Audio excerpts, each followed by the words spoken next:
Social Media and Youth Mental Health Symposium. It's exciting to have you join us in this day-long discussion about the nexus between social media and youth mental health. My name is Tracy Gruber, and I'm the Executive Director at the Utah Department of Health and Human Services. Our vision is to ensure that all Utahns have opportunities to be healthy and safe. Mental health and youth mental health is really core to that vision. From surveillance and data collection to help us better understand the challenges facing our youth today, to prevention efforts that strengthen resilience and connections in schools, families, and communities, the Department of Health and Human Services is committed to helping Utahns prevent and manage mental health concerns in the same way that we help prevent and manage physical health concerns, and across the lifespan. Our topic today is one we are watching very closely and just starting to evaluate and grasp. We're grateful to be joining all of you as Governor Cox begins the discussion. This is an emerging area of research. There are few clear answers or research showing that social media is causing mental health issues. But there is certainly a correlation between social media to mental health.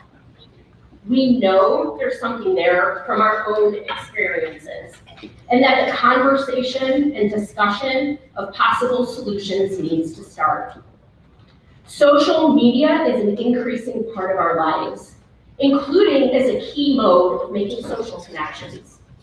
Ironically, while it's designed to increase connections across communities and people, it may also be contributing to feelings of social isolation and inadequacy. It's not only bringing us together, but sadly, it's drawing us further apart, contributing to an increase of tribalism and limiting our exposure to those with diverse perspectives, experiences, and opinions. And for our youth, it's leading to an increase in bullying behavior when you can call someone names, hurt their feelings, and engage in personal attacks behind the shield of social media. All of this is compounding mental health challenges for all of us, but particularly for our youth. I've seen its impact on me personally. When I was in my teens and 20s, I experienced mental health challenges. And as a result, in the same way that someone learns to exercise good habits to address physical health, I learned how to tend to my mental health, even sometimes more than my physical health. So when my involvement in social media took on an increasing role in my life, taking me away from learning and reading, socializing, and even contributing to me questioning my value and my worth, I removed myself from a social media platform in 2016 and never looked back. But I had the tools to recognize that my engagement with social media was leading me to feelings of inadequacy that were not the reality. Our youth may not yet have those same tools. In some ways, we hesitate to even have this conversation because there are so many unknowns, and social media is such a significant part of our lives, even providing positive enrichment and experiences. I am still quite active on another social media platform, and we know our governor is also very active on social media. It's not all bad, but what is the balance? We have to ask this question. We can't ignore the challenges and negative impacts of social media that it's having on our lives and the lives of our youth. Our youth need us, the adults in their lives, to figure this out and figure out this balance, given what we know about their mental health through Utah's Student Health and Risk Prevention Survey, known as the SHARP. A little bit of data. 1 in 6 US youth aged 6 to 17 experience a mental health disorder each year, and almost half do not have access to treatment. In Utah, 32% of Utah youth in grades 6 to 12 report feeling sad or hopeless in the last 2 weeks. And unfortunately, Utah experiences high suicide rates compared to the national average, and it has for decades. Almost 1 in 5 youth, grades 6 to 12, have considered suicide in Utah, and 7% of those have attempted it. Now, I'm a huge advocate for sleep and the benefits of sufficient sleep. So it's troubling that only 43% of our youth report getting at least 8 hours of sleep on an average school night, with that figure dropping to a mere 20% by 12th grade. Where are those hours that should be going to sleep going? Well, we know some are going to an increasing homework load, and hopefully some is going to extracurricular activities. But some of that time is being spent online, and this is having an impact. Nearly 80% of Utah youth said they spent 2 or more hours per school day playing video games, texting, or using social media. Those reporting the most time online, 4 to 5 hours per day, are more likely to report being sad or hopeless for 2 weeks or more. What's the relationship between these data and social media? That's what we're here today to try to start sorting out. While we can't prove causality from anecdotes or from this data, it does help us know what risk factors may be present in a young person's life that can increase the risk of mental health concerns, including among those youth who are growing up in intergenerational poverty, living in rural communities, our LGBTQ youth, and racial and ethnic minorities who are experiencing even greater disparities of mental health problems that have lasting implications into adulthood. Now, the good news is that our youth know that they're experiencing challenges, and they also understand that positive connections, family, peers, community, and institutions that foster resilience make a difference and help them be safe. 83% of our youth know it's okay to seek help if they're feeling sad, hopeless, or suicidal. Parents, friends, and therapists are all trusted people youth said they talk to about their feelings. There are many factors that may impact well-being. These factors include genetics, connection to others, neighborhood conditions, technology, access to healthcare and crisis services, and policies at the state, local, and organizational levels. Today provides an opportunity to talk about these factors and how we can best protect our youth and help them live the healthiest and safest lives possible. We will first hear a conversation between Governor Cox and Professor Brad Wilcox from the University of Virginia. Following that, we'll have a brief break and continue to our next 2 panels, Public Health Concerns for Utah Teens and Navigating Social Media as Parents and Youth. We'll then give everyone time to get lunch and have a final panel, Legislation and Social Media, where we'll be joined by 3 Utah legislators, Senator Kirk Cullimore, Senator Mike McHell, and Representative Jordan Tusher. It's now my privilege to introduce Governor Spencer J. Cox, Utah's 18th governor. Over the past 2 years, Governor Cox has signed, which is remarkable, the accomplishments. Over the past 2 years, Governor Cox has signed historic investments in education, cut taxes, implemented major water conservation programs and infrastructure projects, secured funds for affordable housing, and promoted suicide prevention and mental health resources. He's also supported early education and workforce program funding, launched the One Utah Health Collaborative, expanded opportunities for women, diverse communities, and those living in rural parts of the state.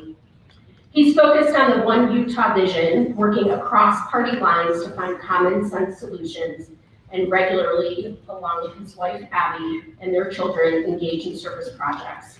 He's currently serving as the vice chair of the National Governors Association and will become national chair July of 2023.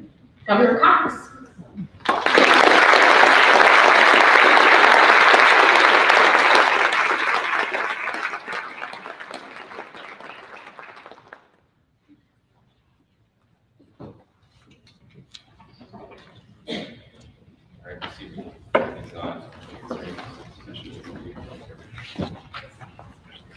Well,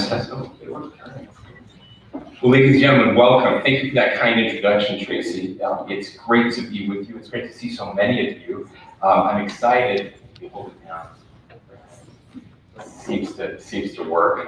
I'll read your bio while we're getting started here. We're just amazed by the turnout. It's great to see so many friends and some new faces as we talk about this very important issue. Let me just begin by thanking our sponsors. I want to thank the Gardner Group for their kindness and generosity, Ken and his family, the Larry H. Miller Group, and Intermountain Healthcare, Utah Department of Health and Human Services, and of course, thank you to OC Tanner for allowing us to use this beautiful space. Will you please give them a round of applause?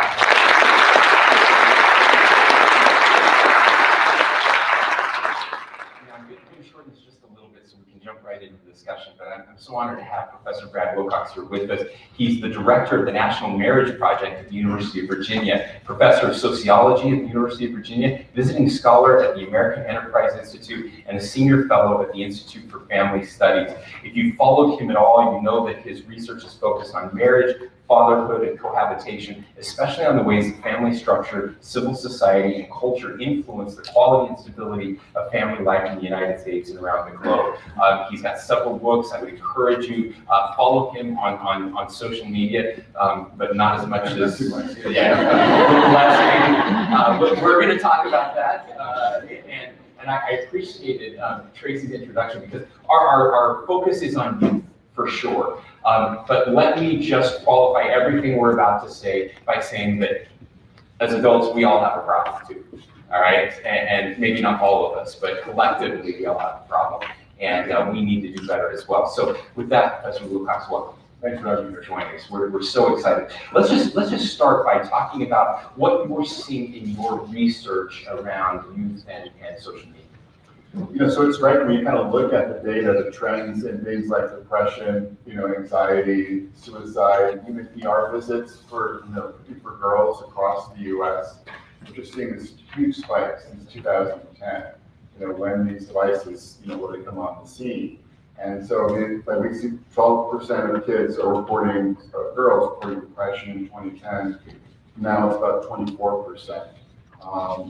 We're seeing for girls again, doubling that same time frame for ER visits for, physical harm for girls. So this is the kind of stuff that we're seeing in the data. Of course, it raises some, really profound questions for us in terms of our roles as parents and, policymakers and educators as well. So you have kids. I have kids. Sometimes we talk about these things kind of in an academic way. And you heard Tracy talk about, researchers, scientists were looking for causal links, right? And we want to make sure before we do anything that we get those causal links exactly pinned down. And yet, I guess anecdotally, is it still anecdotal when every single one of us with a kid sees the exact same thing? Tell me just what you're experiencing as a dad, kind of what you've seen. So yeah, we have a lot of kids, and so I think with our older teenagers, we kind of at around 15, 16 gave them a smartphone, and that's been a real struggle with the older kids. And we kind of switch now with our younger kids, as they kind of hit that same age to go. We're going with the gap phone, which doesn't give them access to social media, and it's I think a lot more. It's worked out better for for them and for us to kind of not have to worry about things like Instagram or other kinds of platforms that tend to be problematic on a number of different fronts. So that's sort of been our personal experience. And I know that there are obviously a lot of other peers who are struggling to kind of figure out how to navigate all this with their teens. There's also kind of a collective action problem that's sort of kind of rolling out here as well. So when it comes to like our teenager Jonas, like encouraging to kind of go outside and play basketball, for instance, it's more challenging now because all his friends are online, either on social media or they're playing video games. And so kind of there's an opportunity cost to sort of playing out not just at sort of the family level or the individual level for kids, but sort of playing out in our neighborhoods as well. So this is kind of, it's a big ecological challenge that's facing us too. Okay, so I'm going to do something right now that we haven't talked about doing, but I'm going to ask all of you to do something for me. Will all of you take out your phones?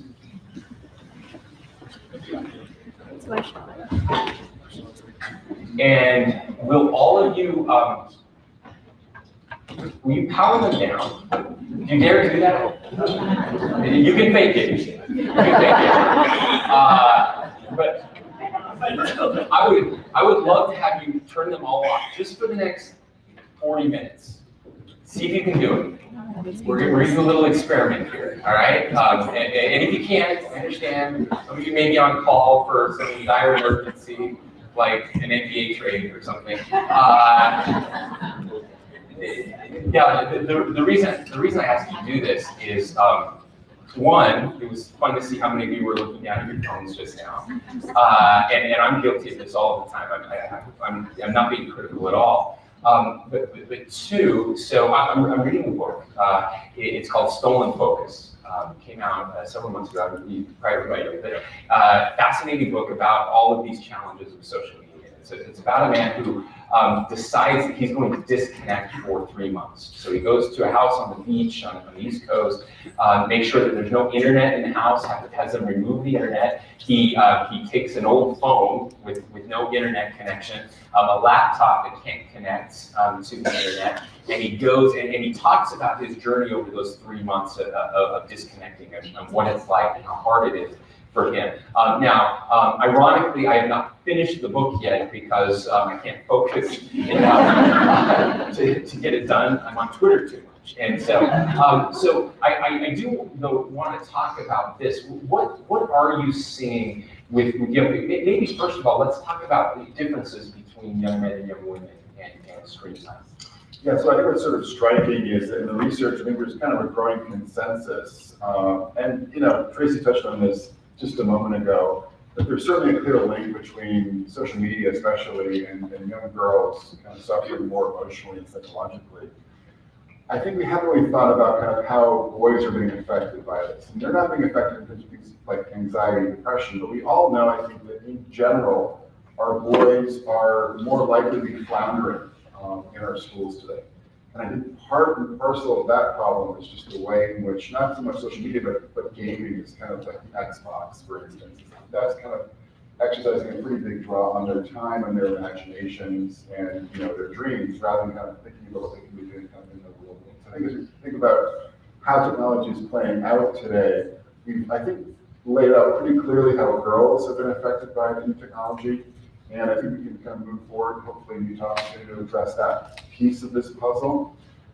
We need to think too about how do we kind of address this gender gap that's emerged in our schools and among many adults, and sort of help our boys kind of engage the real world in ways that are meaningful for them, give them a sense of agency, accomplishment, and a sort of sense of their future, both kind of professionally, even I would say in terms of things like marriage and relationships. And right now, I think for boys, the big issue is not so much social media as it is, again, kind of the role that gaming and that kind of activity is playing in their lives.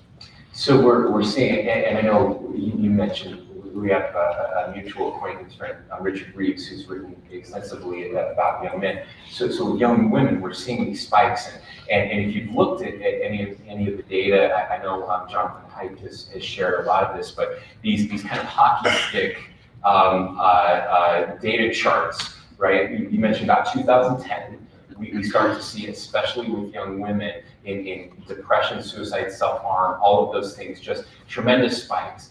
And I have to think, like, if this was happening, if we saw cancer, for example, in young women double or triple over the course of 10 years, how would we be reacting right now? But because it's social media, we've kind of had, I won't say a collective shrug, but a little bit. It's like, well, so we decided that we weren't going to let my daughter have social media. We learned some of the same lessons, or we have kids that are similar in age.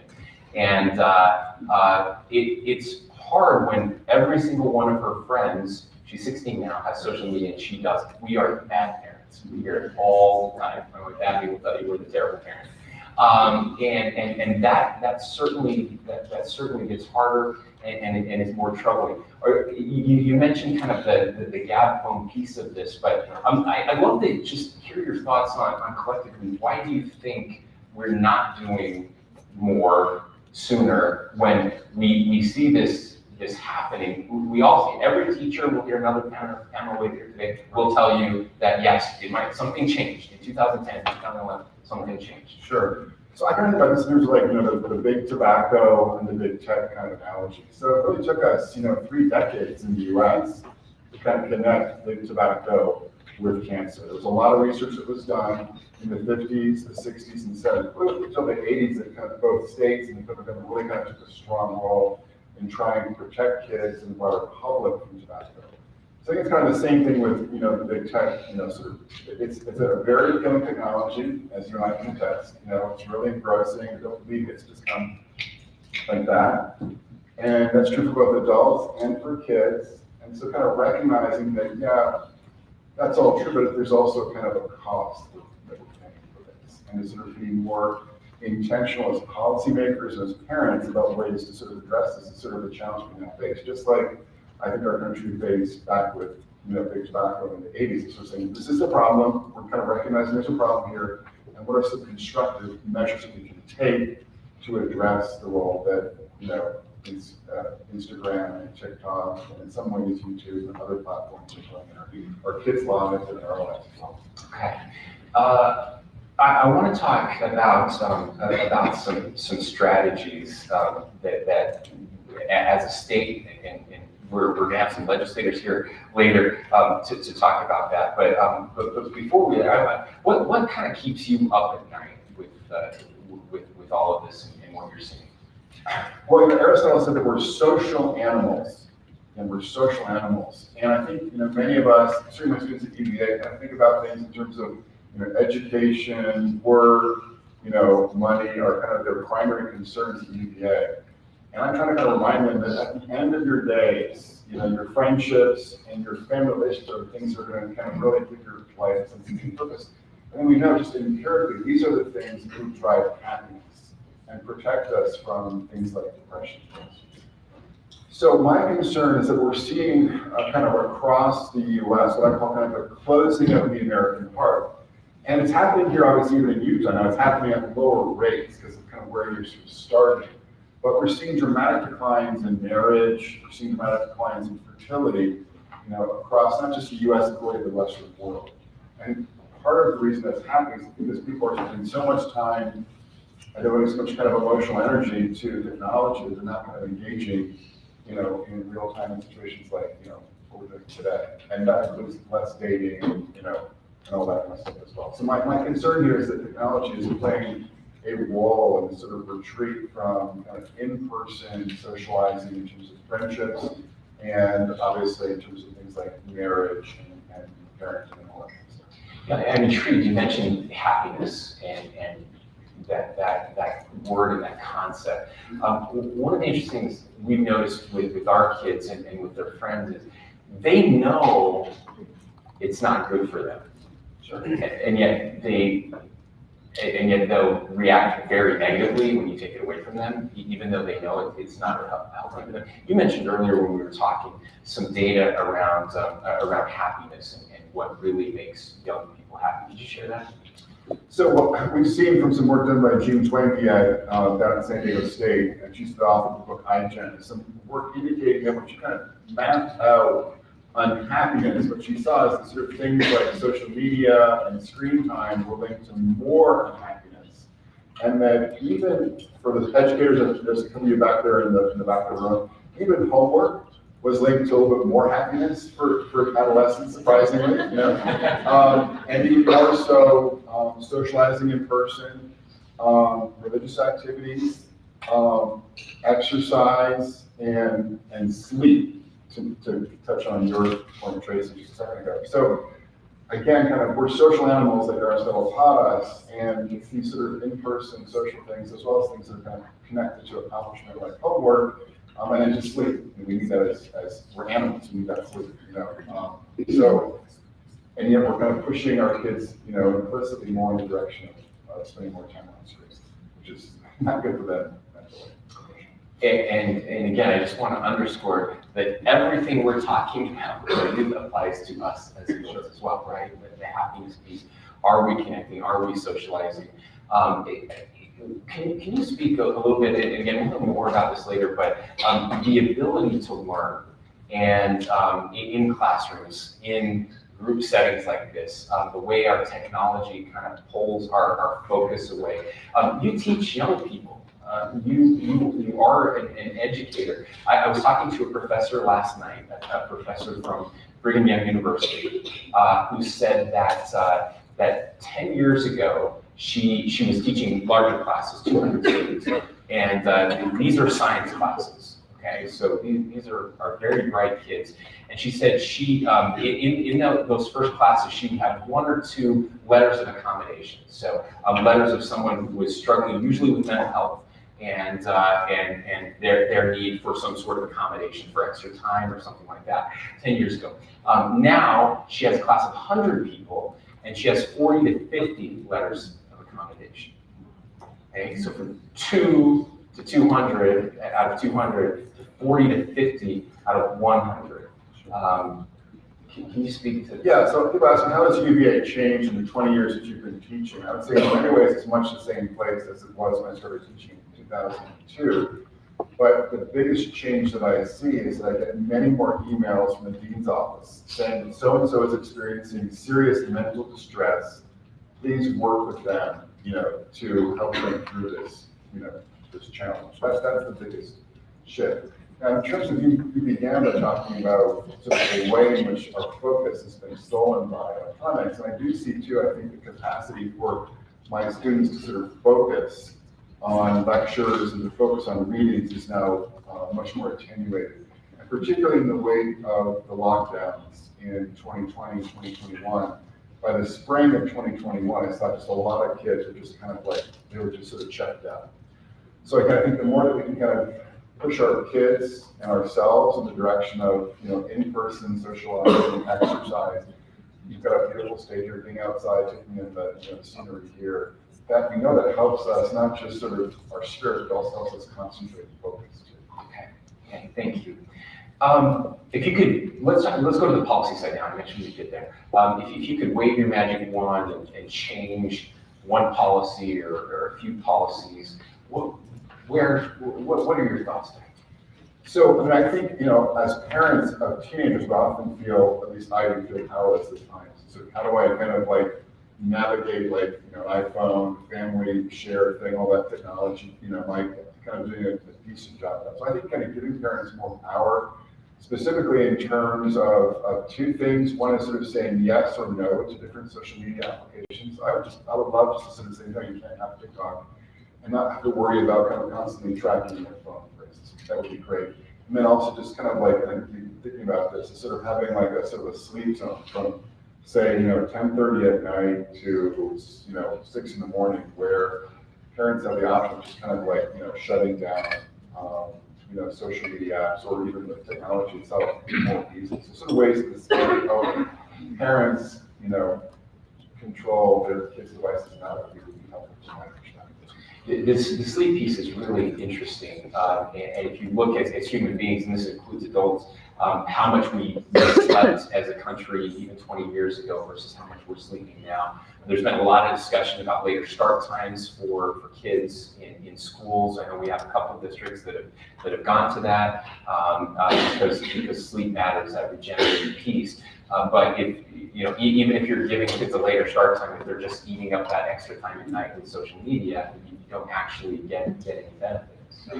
Exactly, and I think we know there's a very strong connection between a lack of sleep and depression for our kids and for adults. So I think we can kind of help parents keep certain apps off their kids' phones and also kind of help them gain more power to kind of make sure the phones are off or not accessing social media. That's going to be helpful for us. Okay. Now, I want to kind of broaden out a little bit because it is all impacted. You spend a significant amount of time on the family, and we launched in our state this past year a new Office of Family. Amy Winder-Newton, who is right here with us, who is leading that office. We're very lucky to have her there. Something we want to be more intentional about. I mentioned that as we look at the biggest problems that we're facing as a state, and trying to get upstream of those problems, it almost always leads back to the family and the health and strength of our families. No matter what type of family structure you are in, if you have a strong family, you're much more likely to not be in poverty. You're much more likely to not go to jail. All of these important societal issues that we're facing. And so I want to spend some time, and maybe we'll have a little time for some audience questions as well, but if you could just share some of your research, what you're finding right now, what we should be looking for, what we should be doing as a state when it comes to families, on top of the social media. Yeah, so one of the things that I did was a report a number of years ago with some colleagues at the Irwin Institute and at BYU as well. And we looked at kind of a variety of social trends in states across the US. What we found in that report was that Utah did kind of exceptionally well when it came to mobility for poor kids. What that means concretely is that kids who are kind of raised in poor families in this state are much more likely to get into the upper class as adults than kids raised, for instance, in South Carolina or in Georgia, okay? And we also found that you all did pretty well when it came to child poverty. And also extremely well when it came to economic growth as compared to other states. We were controlling for a lot of other factors that would kind of, impact these trends, things like education, race, age, et cetera.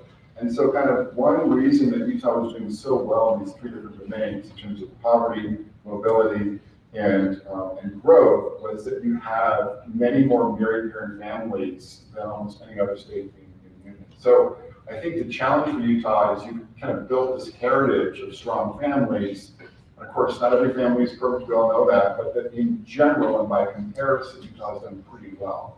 So the challenge I think going forward is can you kind of build upon that legacy and continue to forge strong families for the rest of the 21st century, because there's so many benefits that flow from that. So that's sort of the big picture.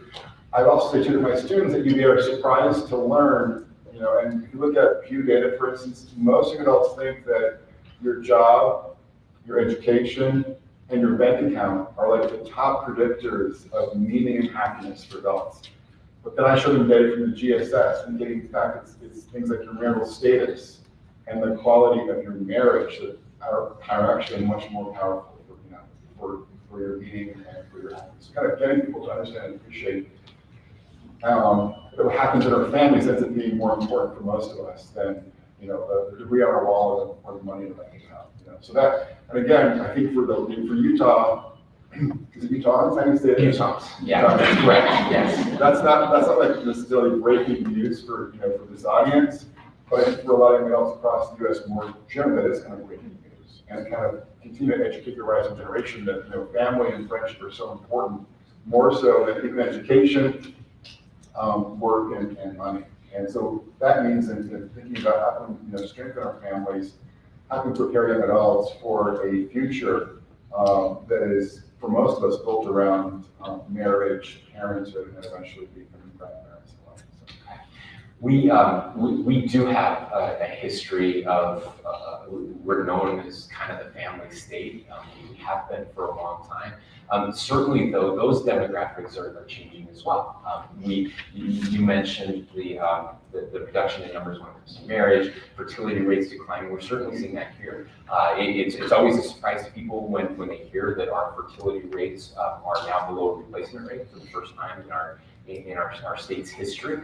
And certainly, again, as more and more people have moved from outside Utah into Utah, that has changed in I would say almost all positive ways, in very good ways, but in some ways not as positive, where there isn't kind of that history or that tradition. And so what are some other ideas that you're working on, or maybe even some other kind of misnomers that are out there that surprise people when you look at the data? Yeah, and I think that sort of, as you kind of know, in the kind of polarized global context that we sort of work in and live in today, I think the left tends to focus on sort of the economic piece and how that is sort of a big challenge for families today, and the right tends to focus on culture. And I would say that these are both challenges now facing us. I mean, if you think about how we can kind of address, on the economic side, for instance, issues of affordability when it comes to housing. I know that's a big issue now in the state, given your success when it comes to sort of growth and lots of folks moving to Utah. How do you kind of continue to create a pathway for young couples to buy homes and raise families here in Utah? Would be obviously a kind of policy shift that you're thinking about. Also, given what you talked about in terms of boys and young men kind of struggling oftentimes, if they're not on that college track, how can we kind of continue to strengthen vocational education here in the state? And we see in other data that basically young men who kind of succeed in vocational tracks, whether it's IT or manufacturing at this company right here, or plumbing, they can kind of make really good wages and become successful husbands, fathers, and partners. I'm thinking about that piece of the educational agenda here in the state. These are all kind of economic questions in some ways, and on the cultural side, we continue to kind of stress to younger adults who are kind of getting some competing messages in the culture and on social media that, what we call like the success sequence, for instance, is really helpful. That is getting a high school degree at least, working full-time, and then marrying and having kids. If they kind of take those 3 steps, they're often kind of realizing American dream are quite high. They're often being poor or quite low. And then again, kind of just stressing this idea that for most of us, our family relationships and our friendships are really crucial for our welfare, much more, than other things that tend to attract our attention in culture. Okay, thank you. Well, ladies and gentlemen, we have some time. I wanted to open it up for questions, if you're okay with that. Anything you would like to ask Professor Wilcox or I guess me? Now's your chance. Questions? Don't be shy, please. Hi, Holly Rollins, Scotland. I have a question, a clarifying question about policy shift. Are you suggesting that social media companies should be actually built into the platform, that they have to have parental consent in order for a child to be? Thank you, Holly, and I think we had a gab endorsement here a little earlier. I'll just shout that out. Yeah, so for our online audience, so the question was from a policy perspective, and will you say just one more time, Holly? Yeah, from a policy perspective, are we talking about requiring social media platforms to give meaningful power to parents? Yeah, so from a policy perspective, would you recommend giving that social media companies would be required to give to require parental consent for some of these apps? Yeah. Right, so we've just seen on this legislation in Louisiana, they're requiring pornography sites to age verify. And so that's, I think, helpful kind of keeping kids off pornography in Louisiana. And so we have the technology now to kind of begin to have that rolled out across not just pornographic sites, but also social media sites like TikTok and Instagram and Twitter and whatnot. So I think the thought will be to kind of give parents the power to sort of say, yes, it's fine for my child to be on Twitter, but not on TikTok, or it's fine for my child to be on Instagram, but not some other platform. So that technology is now there, and I think because Congress has not really revised COPPA, which is sort of, as I assume kind of the federal policy governing all this, it sort of falls to the states. Like you got to become more, taking more of a leadership role in giving parents more power over the technology that's playing out in their teens' lives.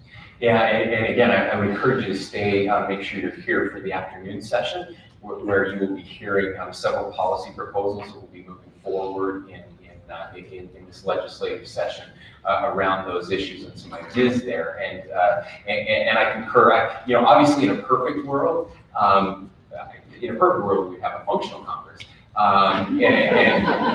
But certainly one that would be interested in taking on these issues. I will admit that would be the best of all worlds, to have Congress actually go back and revisit past pieces of legislation. If you go back, by the way, if you go back and look at even some Supreme Court decisions around content back then, it's almost funny how naive they were on the way we probably all thought that the internet would change over time and what it would become. This idea, it was interesting as Tracy was talking, the concept was, and I remember feeling this, like, oh, the world is going to get a lot smaller. We're all going to learn about how amazing and unique and different we are, and the internet will help us become much more tolerant, if nothing else, and learn. And we all kind of chuckle at that, right? Because what it's actually done is exacerbate our differences. And so especially with the data that we have now, and I just have to go back and say this. This causal link that we talk about so much. There was some research very recently done, a fascinating study that was done because Facebook was rolled out on college campuses before it was released to the public and on different campuses at different times. So researchers went back to, and were actually able to control for campuses that had it at that time back in the early 2000s and those that didn't. And then look at mental health rates from similarly situated people who either had it or didn't over time, and we're actually able to establish a causal link between a degradation in mental health rates. So I, for my purposes, I'm done. We're good. We've proven that, and it's time to get to work. So, other questions? Yes, please. Hi, I'm Christina. Just a question in regard to more of a what should I do, what can we do kind of thing. I run an elementary school. I had a six-year-old who was in trouble in my office, and he was trying to make conversation with me, and he proudly said, Miss Maria, I'm on TikTok. And I looked at him, I'm like, unacceptable. That is unacceptable. I do not want to on TikTok. He's like, Mom said it was okay. And I think, so I had to talk to Mom. But the point is, how can schools try to teach these very young parents, or is there a way to, I mean, I can't just slap everybody's hand and say, no. But how do we do that so that they understand more, so that my girls can say, oh, I should, right? So the question is, just for our folks who are watching online, we have a teacher who had a 6-year-old who was talking about how they were on TikTok at 6 years old. And the question is, what can we do in our classrooms, but also in families to help parents understand identity? Because I just want to add to the story, if I could. We have a kindergarten teacher that we know very well, who it was interrupted in class multiple times by kids who had smartwatches. The mom called in the middle of class to ask, so the teacher's reading to the kids, and here's this voice, and it's this mom who, I'm not making this up, was at the store to buy shoes for her child and needed to know the size of the child's foot. And would the teacher, via the smartwatch, would the teacher measure the child's foot so that she could buy the shoes? All right, and this has happened multiple times. So this you think, oh, this is a one-off. It's not a one-off. It's happening everywhere. So yeah, and I think one of the challenges is that hopefully the public school leaders and private school leaders who are here have kind of put through policies in their own schools to kind of limit tech, whether it's lunchtime or something else, so that the phones are out. We had our own daughter in the public schools now in North County last year, and kids were looking at Netflix during class. It's just like, we're just kind of like amazed at the lack of control. So hopefully schools can at least address the technology in the schools as kind of first step. But beyond that, I think it's also up to the state to kind of begin to do some public education around all these issues, because I think there are plenty of parents, even today, maybe not in this room, but there are plenty of parents today who don't really appreciate kind of the tremendous emotional and social challenges that too much technology use seems to be having for our kids. To kind of give ordinary parents across the state more of a sense of how much it would be valuable to have maybe like a little bowl in the kitchen, where people come in the house, just dump the phone or even the smartwatch into the bowl, and then the family interacts in a more in-person kind of human way rather than through a technological person. So that would be kind of one of the ideas. I love that. Public education around the state. And Professor Wilcox does not know this, but we did include in our budget a proposal for money from the legislature to do a statewide PSA campaign to parents exactly on this issue. So we're hoping to do more there. How many of you who turned off your phones have looked at it multiple times even though it's off? Anybody want to raise their hands? I know some of you aren't admitting it, and you did. It was there, it's off, you know it's off, and you still look at it. And I'm going to bring that up because he said something that I think is really important, and that is that even if you have kids turn their phones off when they come into class, when the device is on your person, it is still connected to your brain. And you have to physically break that connection by putting them in a bowl, putting them somewhere else so they're not on the person even when they're off. Guys, I'm telling you that the psychology, the way this is rewiring our brains is not great. It's causing so many other problems that we haven't even touched on today. Okay, we have time for a couple more questions. Yeah. Trevor. Quick question for you, Brad. Right now, with technology becoming so important in the world when it comes to developing education, we've seen a massive push to put laptops in schools at a very young age since COVID. I mean, you've had kindergartners with laptops in their homes. What are your thoughts on managing the screen time with laptops and just technology in general with all these children? I know we have some counties here in Utah who are pushing to even have more like an all virtual type school learning method. What are your thoughts to manage that? And do you think that that's going to get more evasive with our children? Sure, yeah. So one thing I have done in my classroom is they're not allowed to use their laptops at UVA. And I give big lectures kind of like this size. And I circulate while I'm speaking. And of course, when you start circulating, you see people like they're madly shutting, sites that they're looking at, whether shopping or sports or whatever else, And so there's a kind of distraction piece. But even when obviously schools are controlling that, there's a way in which we've seen research indicating that kids actually tend to learn better when they're taking notes by hand than taking notes on the computer. So I think the challenge is, can we encourage our school? This is a big challenge to sort of do more of the reading and teaching by hand and less on screens. There's also, I'm not an expert in this, but there is kind of also a new technological push where they're kind of creating more interactive technology that really involves physical movement in the classroom. And that might be a little bit different than just sort of sitting at a computer screen, just typing, looking at a screen. So that could be maybe better than what we currently have. But I would certainly encourage public and private schools and colleges to try to figure out ways to, reduce the role of screens in the classroom. And that's a big challenge as we all know today. Yeah, and I couldn't agree more. Again, I'm trying to do this myself. And that is, how do we prepare kids for a world in which they will be engaging with these devices and teaching those healthy behaviors, right? I think that's what we're trying to figure out. What is that balance, and how do we get that right? I also think it's probably a mistake not to ever have them have any social media, and then at 18 just flood them with here we go crazy. So just figuring out those. I have to tell you, you'll be very proud of me. You probably.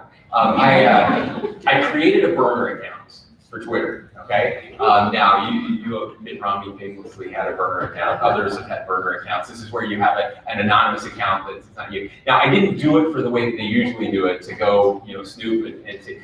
For me, I did it because I get a lot of my news from social media. I follow reporters and I can get news quicker. And as a governor, this is very helpful. I did it so that I would only have a site where I follow like 20 people. And I could just get what I need to out of it and not get lost in all these other crazy rabbit holes. So I'm trying to find ways to take what is the positive about this, and there are positives, but not have it take more of my time or overwhelm my life more. And so again, strategies, I think, for how we can help our kids do better. Okay, so last question back here, please. So, you said there was a tremendous spike in suicide and self-harm since 2010. Thank you. So you said there was a tremendous spike in suicide and self-harm since 2010. So about 12, 13 years ago. Where do you see those rates in terms of probably not just youth and mental health, but where do you see that 10 years from now versus 10 to 12 years ago compared to today? And then where do you predict that'll be 10 years from now? So I think if we do nothing, for instance, Utah does nothing the next 2 or 3 weeks, on the legislative front, and if parents and civic institutions do nothing, then I think we're looking at kind of a catastrophic, outcome. But I do think the kind of big tobacco analogy is helpful in kind of, allowing us to sort of see that there was like this problem that was sort of, unrolling across the U.S. and there was more and more science sort of detailing the link between tobacco use and lung cancer. And then finally, I think not just the government, but civic organizations and individuals kind of took the issue seriously and took real concrete steps to sort of limit the power of tobacco in our lives. So I think if we kind of can use that example to kind of think about technology, we could begin to build for our own habits, our families, our school, and public policies, ways to sort of rein in the power of technology in our own lives, the lives of our kids, so we don't have to see that sort of hockey curve that we mentioned in terms of suicide and anxiety and depression and ER visits for girls keep rising higher and higher. Thank you, and I concur. I believe whenever I hear kind of these future predictions about how terrible something is going to be, they never take into account our collective will as human beings to change and make the future better. And I truly believe that is what's happening, that we are starting to reach this tipping point. It's why we're doing this. I mean, when I was shocked when I saw some of those charts and graphs, I knew it was worse. I'd seen it in my own family, I'd seen it in others, but I didn't realize how much until I saw the data. And when I saw those, it was an awakening for me. And we're hoping to have that same awakening with other policymakers. We appreciate legislators who are helping us with this. But eventually, again, government is not going to solve all of our problems. I believe that government was never designed to solve all of our problems, but it can help us as parents, as individuals, as families to take collective action. If your kid came home at 13 with a cigarette right now, and by the way, I have to say, what we know is that some of the research now is showing, especially on the young women's side, in puberty is where most of or at least a significant portion of the destructive behaviors and social media happen. That's the worst possible time to be on social media in puberty, but if your kid came home with a cigarette right now, like, you would probably freak out, right? And yet, we're doing the same thing, and we're all just like, well, everybody's doing it and it's fine. So I hope we'll get to that point. I appreciate your work in helping us get to that point. Please join me in thanking Professor Wilcox.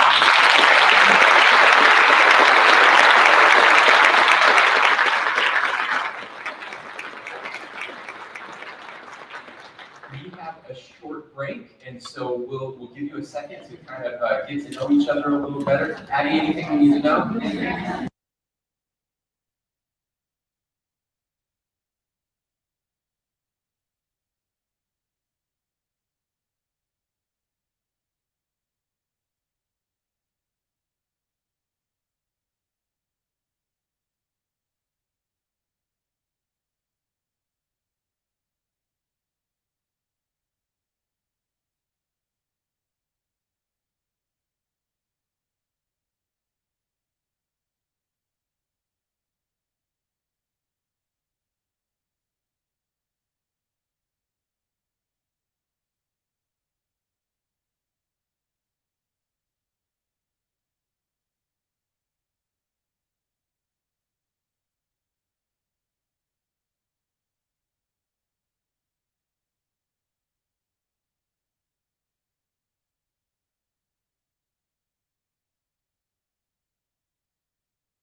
Wyatt.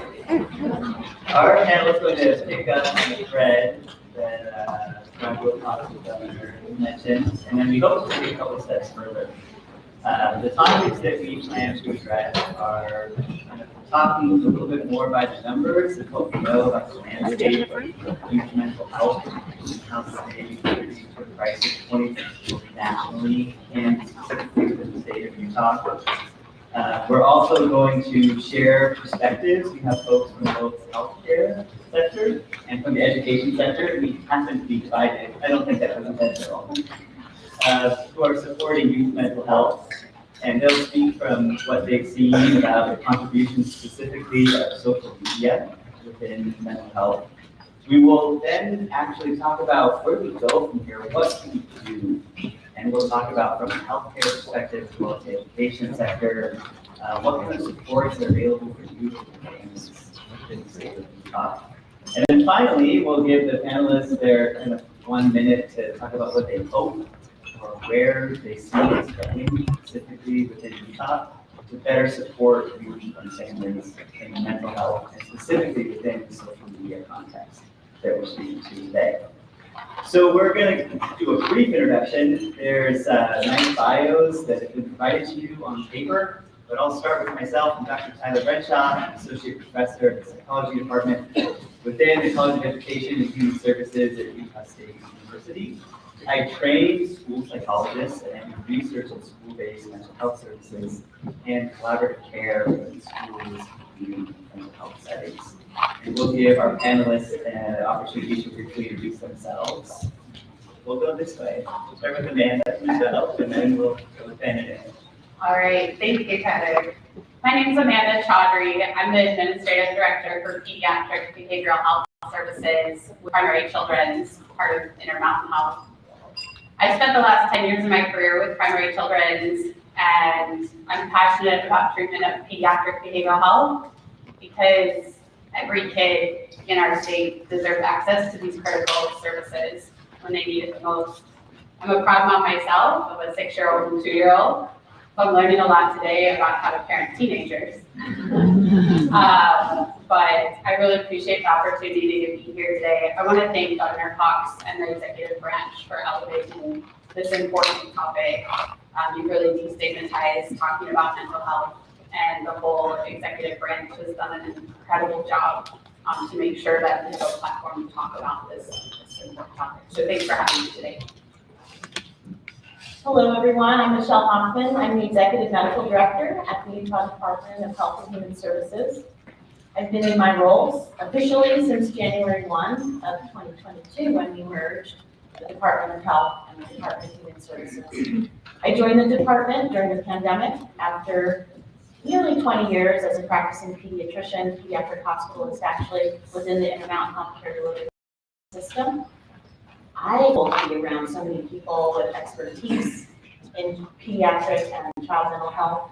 I personally experienced accessing the system with my own family, and I'm excited to share my perspective today related to youth mental health, personal stories, my role as a pediatrician, and understanding these challenges for our state and the future directions we may go. So thanks for having me today. And Ben Horsley with the Granite School District, and in my role with Granite School District, I work on communications and other outreach and other tools and resources to engage our parents. And one of the tools that I helped introduce to Granite School District way back in 2009 was social media and how we can better engage with our, not just our parents, but also our teenagers. And I used to mock mercilessly our kids asking for snow days on Twitter. And that was a great thing to engage our kids in that way. But as the tides have turned, and now we're seeing a very detrimental effect. And unfortunately, I have the privilege of reviewing every safe UT tip that comes into Granite School District, and the overwhelming majority of those are mental health related and cyberbullying related, and often in direct coordination with some of these social media tools. And so I'll be sharing some perspectives on that today.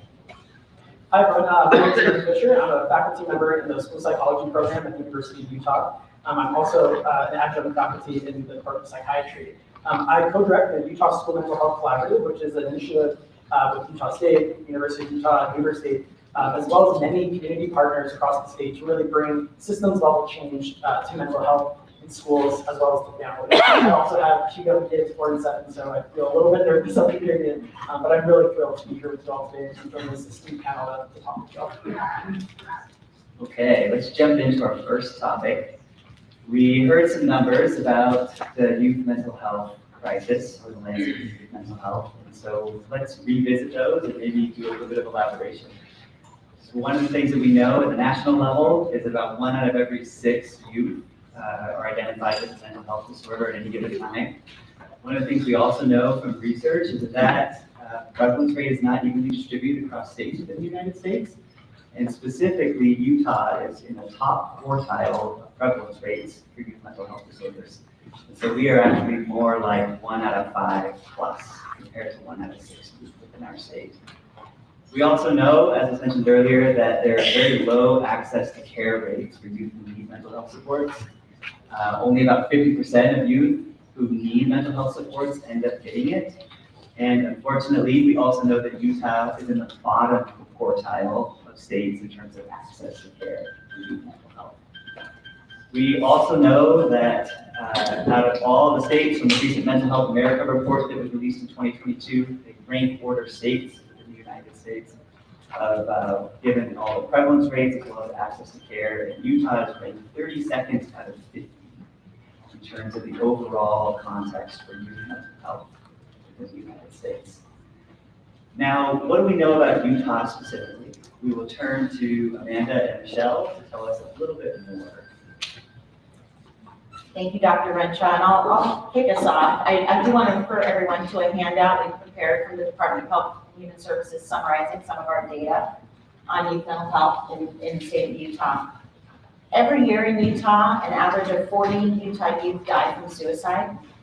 Nearly 2,000 are treated in emergency room for a mental health crisis, and 400 of those are hospitalized after suicide attempts. That's every year.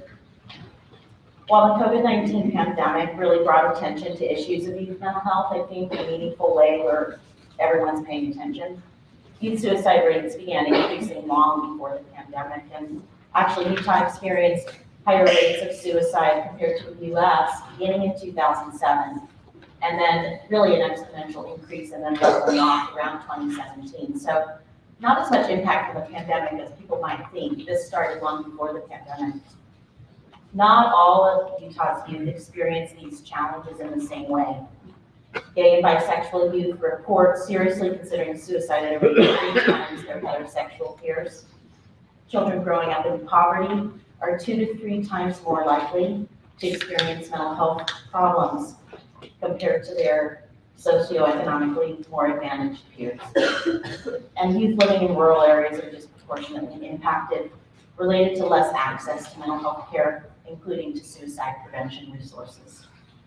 Despite these challenges, Tracy alluded earlier that there are some glimmers of hope. Our youth don't feel the same stigma that prior generations felt around mental health. A vast majority say it's okay to seek help when they feel hopeless, when they feel sadness, if they feel suicidal. They're aware of real-time crisis intervention resources like CPT.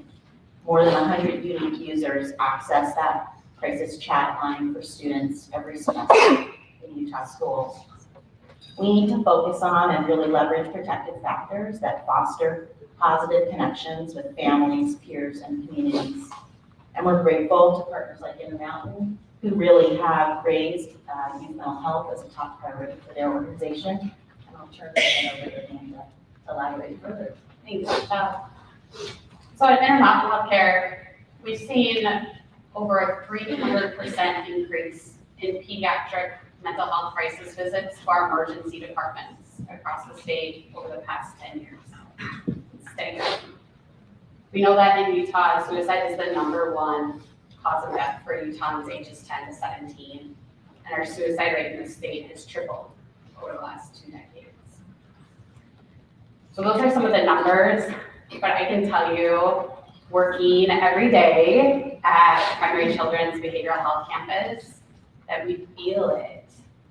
We see it in our wait list to get into our day programs and our clinics. We see it when we look at the list in the morning of the 20 kids across the state who need an inpatient behavioral health bed today, and we can take 3 because that's what we have room for. And we really work tirelessly to innovate and be efficient and do more to keep up with these needs. But I really appreciate the opportunity to be here today so that we can talk about how do we work together across the state to better support the kids in Utah. Thank you both. So given our time limitations, given our time to speak to all the members of overseeing in the education sector, but I think we would certainly nod our heads in agreement with what the folks in the healthcare sector are saying here. And this kind of prompts the question of, are we at a crisis point with youth mental health? And I know at least in academia, we kind of twinge when we hear that term crisis because it's difficult to operationalize or define. And so I'm interested to hear any reflections from the panel of how you perceive the current youth mental health landscape, and if it seems to be at a crisis point or not within the state of Utah. I'll go ahead and start off on that one because if you ask if we're at this point yet, I would say we're far past it. And we see that operationalized in our schools every day. Last year, December 16th, I remember the day fondly, was National TikTok Shoot Up Your School Day, right? And so a threat that originated out of Colorado using the term CHS, which we happen to have a few of in the state of Utah, made its way across the entire Intermountain West and caused alarm and disruption in just about every secondary school within Granite School District. That's 24 schools. To the extent where we saw absentee rates of up to 30 and 50% in some of our locations because people were afraid to send their kids to school. Think about that. People were afraid to send their kids to school, but they're less afraid than talking to their kids about maybe not having access to TikTok anymore, right?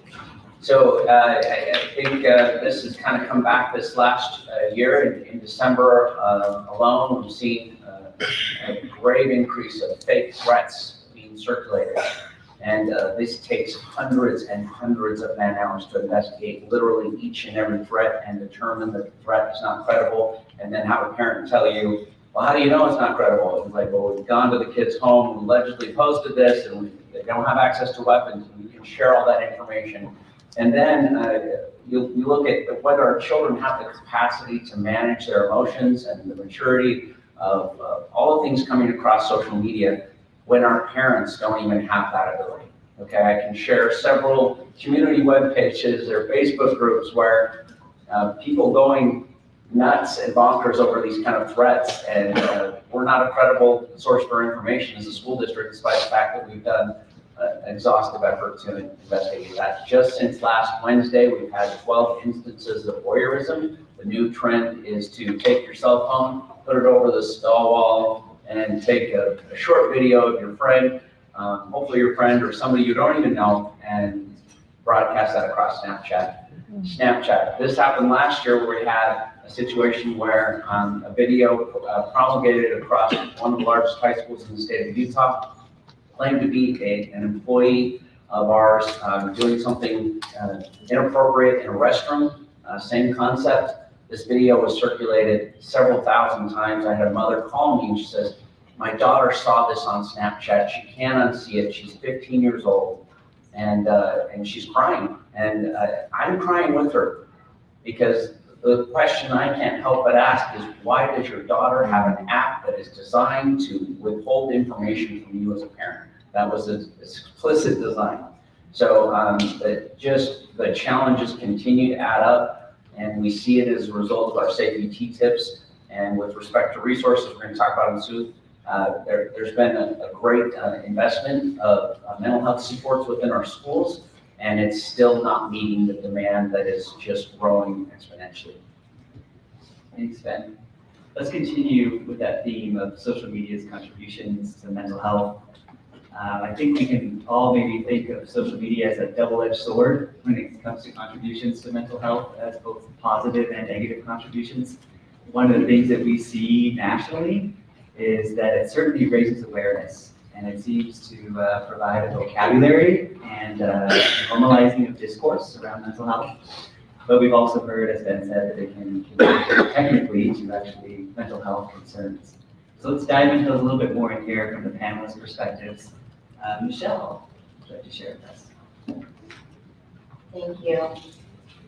Well, today I'm going to tell a little bit of a story from my own experience.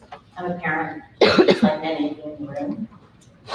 I really was not prepared for what was in store raising 2 teens through the digital revolution. My son was 3 and my daughter was 1 when smartphones were first introduced.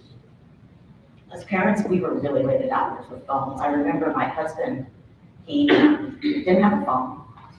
And one morning I woke up and I went downstairs and my son was not in the house. And I just freaked out. I was like, what? And I like called all the people looking for him. My husband had taken him to go get his car repaired in the morning before work, and I didn't know he was doing it. We got a phone that day. Really, phones help us in many ways. As a pediatrician, I was trained in the harmful effects of excessive screen time on the developing brain. I really was not excited for the digital revolution in my household. We have a variety of evidence today, from cross-sectional studies, longitudinal studies, empirical studies, that implicate smartphones and social media use in the increase in mental distress, self-injurious behavior of our teens, and suicidality among youth. And there's a dose-response relationship to the hockey puck, hockey stick analogies being used here today. The effects appear greatest among girls, and that really worried me for my daughter Anna. My children were given smartphones as a gift by their grandparents against my wishes. What does a parent do with that? We followed all the rules. We kept access restricted. We really limited things. We were trying to be smart. Soon our rules were more restrictive than everyone else's. We wanted them to use their phones to be safe in the world around them. As teens and tweens, I really noticed a divergence between my daughter and my son in terms of their engagement with technology. My daughter was really developing an unhealthy relationship with it. Addictive in-app game purchases, chat rooms preying on her need for validation, cyberbullying, sexting, all of it. She knew she had a problem, and she often asked us to just take away her phone for long periods of time. In fact, this summer she spent a month away at camp, no technology. It was the greatest gift to our family and to her. To this day, my husband and I have not engaged in any social media. My son uses it fleetingly. We restricted our daughter's use, but she always finds a way around any internet controls we put in place. That was until this fall. Last fall, after probably a year of increasing issues with mental health, culminating in an acute hospitalization. Thank you, Primary Children's, for all your help with our daughter's mental health. They introduced me to an application, another parental control application that really transformed our way of engaging with phone use and social media. It uses natural language processing to flag things like self-harm, suicidal content, violence, sexual content, profanity, predatory behavior, you name it, it can flag it. If she's using her phone in a healthy way, I don't get a single alert. If she's not, I'm poised with information to have productive conversations with her around how to have a healthy relationship with her phone. We need to find ways to help teens deal with this technology in a way that is healthy and safe, that respects their autonomy and their privacy, and to give them healthy ways to engage with technology. There are benefits to online activities. We're connecting meaningfully with friends and families who live far apart from each other. We're learning new skills. We've used it to access scarce healthcare. We have to be able to figure out how to use technology in a healthy way. The Utah Department of Health and Human Services Live On campaign is a really great example of a positive use of social media. Instagram's being used to create suicide prevention ambassadors in our youth across the state. We need more ways to engage with social media in a positive way. And I'm really anxious for this conversation to continue in terms of finding those opportunities to meet kids where they're at, to help them and respect where they're at developmentally in terms of how they engage with these platforms. And I'm excited for the conversation. Thank you, Michelle. Aaron? Yeah, thank you. Tyler, you mentioned a double-edged sword, and that really resonated with me. I think about social media being both good and bad in its application. And I want to kind of just share some of the pieces for me that really resonate. I'll start with the bad so we can end on something a little bit more positive. I think about social media in this kind of duality. Are we connecting or are we comparing? And if we're trying to connect with people, we're probably doing a good job. But if we're comparing ourselves, we're doing something that is going to be toxic, that is going to be disruptive to our well-being. And we have to understand that youth are particularly susceptible to social comparison constantly. What shoes do I have on? What's your favorite team? And they're comparing constantly. And so we know that if we're giving an option for youth to engage in more social comparison without appropriate education, we're going to see negative outcomes. I also think that we're seeing lots of interesting trends, like you had said. We see folks who are self-diagnosing all their mental health conditions. Surprisingly, you have to go to school for a very long time to be able to evaluate that. So there is some caution about the information transmission and really not being able to give education that can help give a different perspective about those things. I also think about the trends. Last year, one of the middle schools that I served, there was a TikTok trend where people were vandalizing restrooms in middle schools and ripping down sinks, hand dryers, all these things. And we see that it's so easy for students to compare to what other people are doing and want to do that to try to get likes or attention. So I think that we really have to really think about how social media amplifies negative comparisons. As far as the good, you mentioned it all. And when I first saw that come out on Instagram, I was saying to everyone I knew because it was the content we needed to really show that social media could have a profoundly positive impact. These are videos of maybe folks in this room who are talking to parents and caregivers and saying, this is how you can talk to your child about suicide ideation. Yeah, it's totally scary. And I want you to have these skills so that you can navigate it and be safe in the discourse that you're having. Another similar resource is My Life is Worth Living. And this is a product by the Cook Center for Human Connection, which is here in Utah. And they have done some amazing work, particularly around suicide prevention. And these are animated videos from the same group that produced Rugrats. And that was like a youth show for me, so I really got on that. But it's, again, modeling how parents can talk to their children.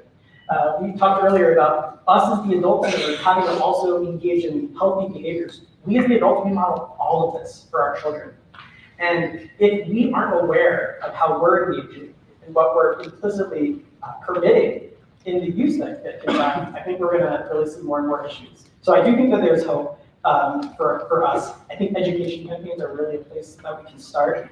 And I also think we've seen interesting aspects where there may be threats of school violence. And if it wasn't for the crowdsourcing on social media to identify students or risk, the schools would not have been able to respond. So, I think it's not one fell swoop to say no, but we really have to consider the pros and cons. Thanks, Aaron. Ben, I know you touched on this topic earlier. Anything else you would like to share from your perspective? I hate to be the negative Nelly on the panel, but I defy anybody to find me a study that shows the benefits for social media for kids under the age of 18, let alone under the age of 40, 60, name it. Most of us, mature adults, can handle and connect. We don't compare. We try to bring positive things into the world on social media, but for our kids, it becomes this echo chamber of negativity and comparison, and it turns into a spiral that they can't get out of, and they cannot see the world outside of that perspective. And they cannot elevate their mind to see the world in a broader context. And I have 5 children of my own. I got on social media a few months ago because all of my 8th grade sons' friends downloaded what? Snapchat. And I'm the mean dad, right? My kids have severe restrictions on their devices. And in fact, I've probably gotten 3 pings for request for more time on FIFA soccer app, just sitting here on this panel, because I have to authorize that on my phone, because they've already burned through an hour of time, which is plenty of FIFA time, by the way. So I got on social media and said, parents, what are you doing to me? Why are you making me the enemy here, right? Because I'm not going to let my 14-year-old child have an app again that was explicitly designed to hide things from me. And as parents, we would never take a weapon, a gun, and say to a child, a 12-year-old child, and say, here you go, good luck. Hope it goes well for you, right? And that is exactly what social media, smartphone devices are. They are an emotional weapon, and our kids do not know how. They've never taken a hunter safety course. And I will tell you, as a representative from the school district, we're getting more and more mental health resources. We're getting a lot of those things in place to help offset some of these challenges. At the end of the day, our message to parents is simple. If you cannot supervise your child's access to social media or your smartphone, please restrict it. And the message is not getting out. It's not clear. And again, far more of our at-risk families are suffering and struggling with this. If you're a Hispanic descent female student, you're more likely to engage in sexting behaviors or those types of at-risk behaviors. And the data just continues to pile on the negativity. And so I hate to be Debbie Downer again, but I just do not see the cost benefit weighing in support of, and that's why as a school district, we have started to pull back in terms of how we're utilizing these tools to engage kids, because Twitter, prevalent pornography, right? There's so many things that could, you want to give them the good, but at the same time, they're surrounded by all this bad. And so it's just a real challenge. It's okay to be the negative Nelly. And Debbie Downer. And what other iterations exist? I appreciate that as a panel, we've been able to highlight the 2 ends of the sword, the negative and positive contributions, and to reflect on your plan. I don't think it gets any easier for us old kids. As a 40-year-old, I still keep my Facebook account like 2 or 3 times a year, much to my mother's displeasure. She would like to see me on there more often. So I think we're all in this together when it comes to understanding self-management and how to bring social media to our benefit. I would just add to that point, I feel like schools continue to be the place where people say, well, that's where we'll solve this problem. And I will tell you, schools cannot do it alone. Schools cannot do it alone. We do not have the time and the resources to be able to do what we've been asked to do in terms of providing reading, writing, and arithmetic, and then add all these other things. That is weighing a heavy emotional toll on our employees as well. The mental health challenge is real there as well. So let's transition to our next topic, which is what can we do about the current youth mental health situation in Utah? And again, we have representatives from both the healthcare sector and the education sector. So first, we will turn to Amanda for a couple minutes.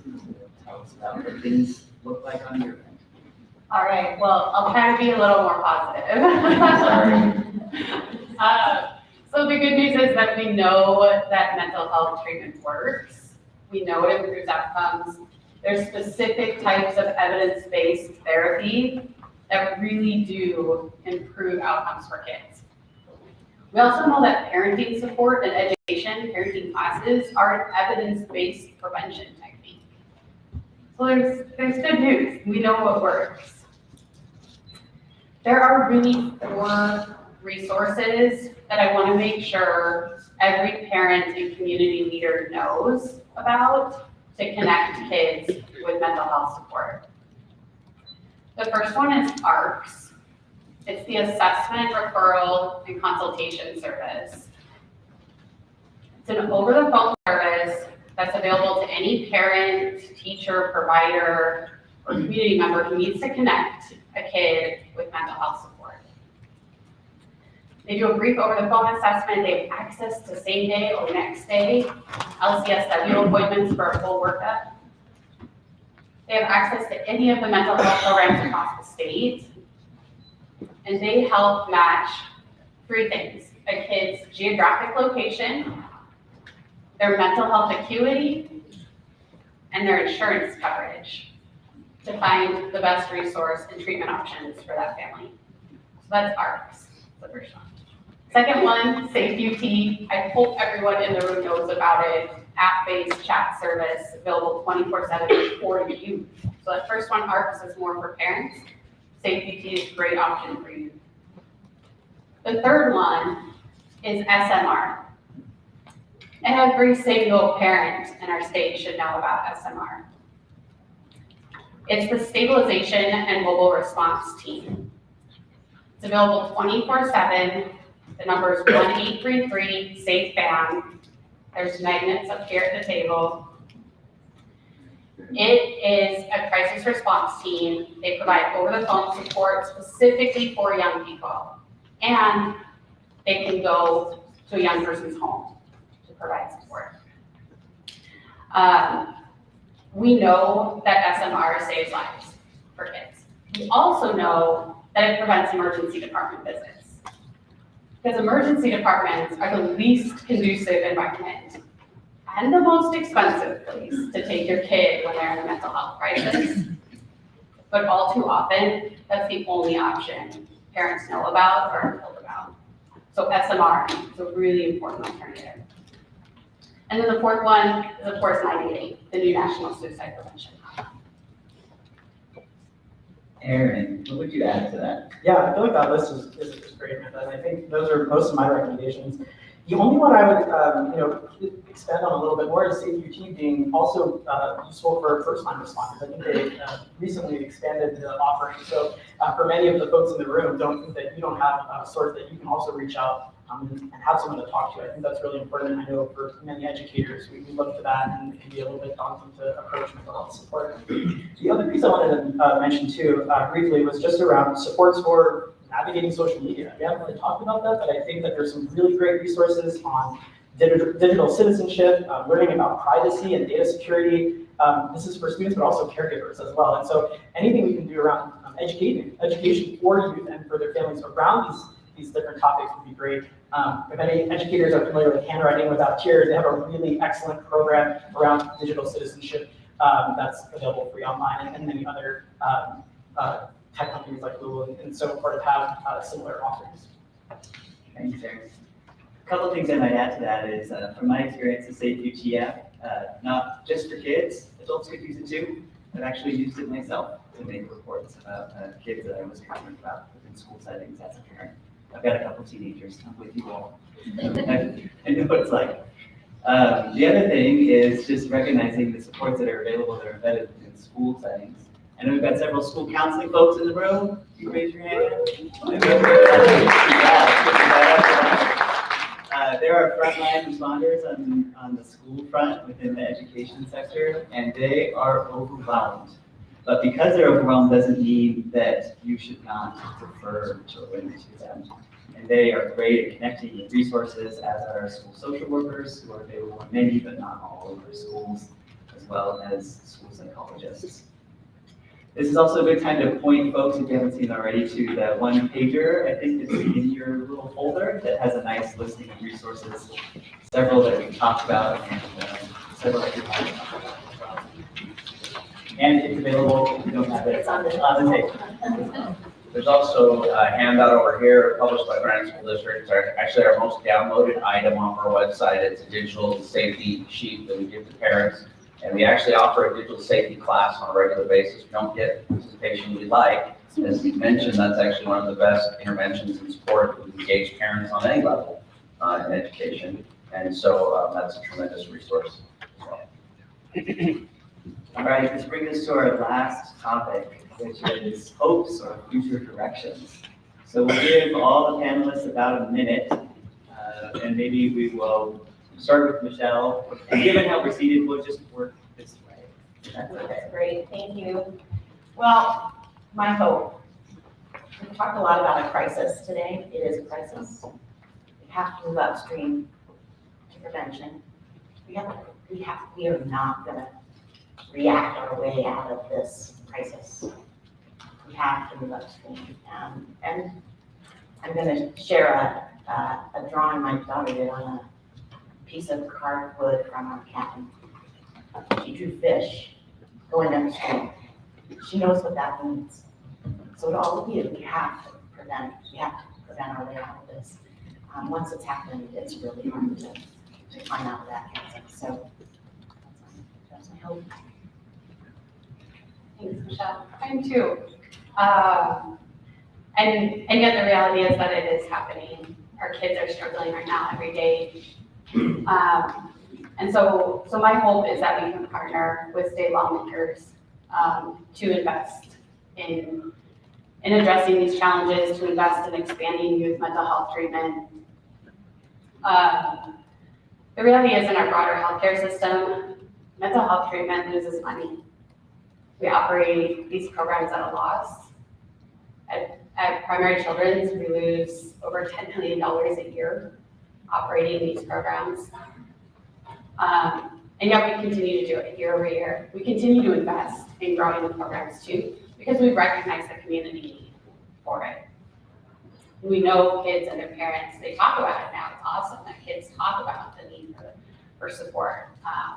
And so we keep making these investments.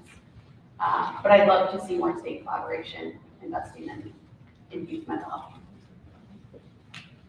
I just want to, I know there's another panel discussion on some upcoming legislative initiatives, and I'm very excited to, enter the governor's office and several legislators meeting now on some very important pieces of that. I want to point out just one thing.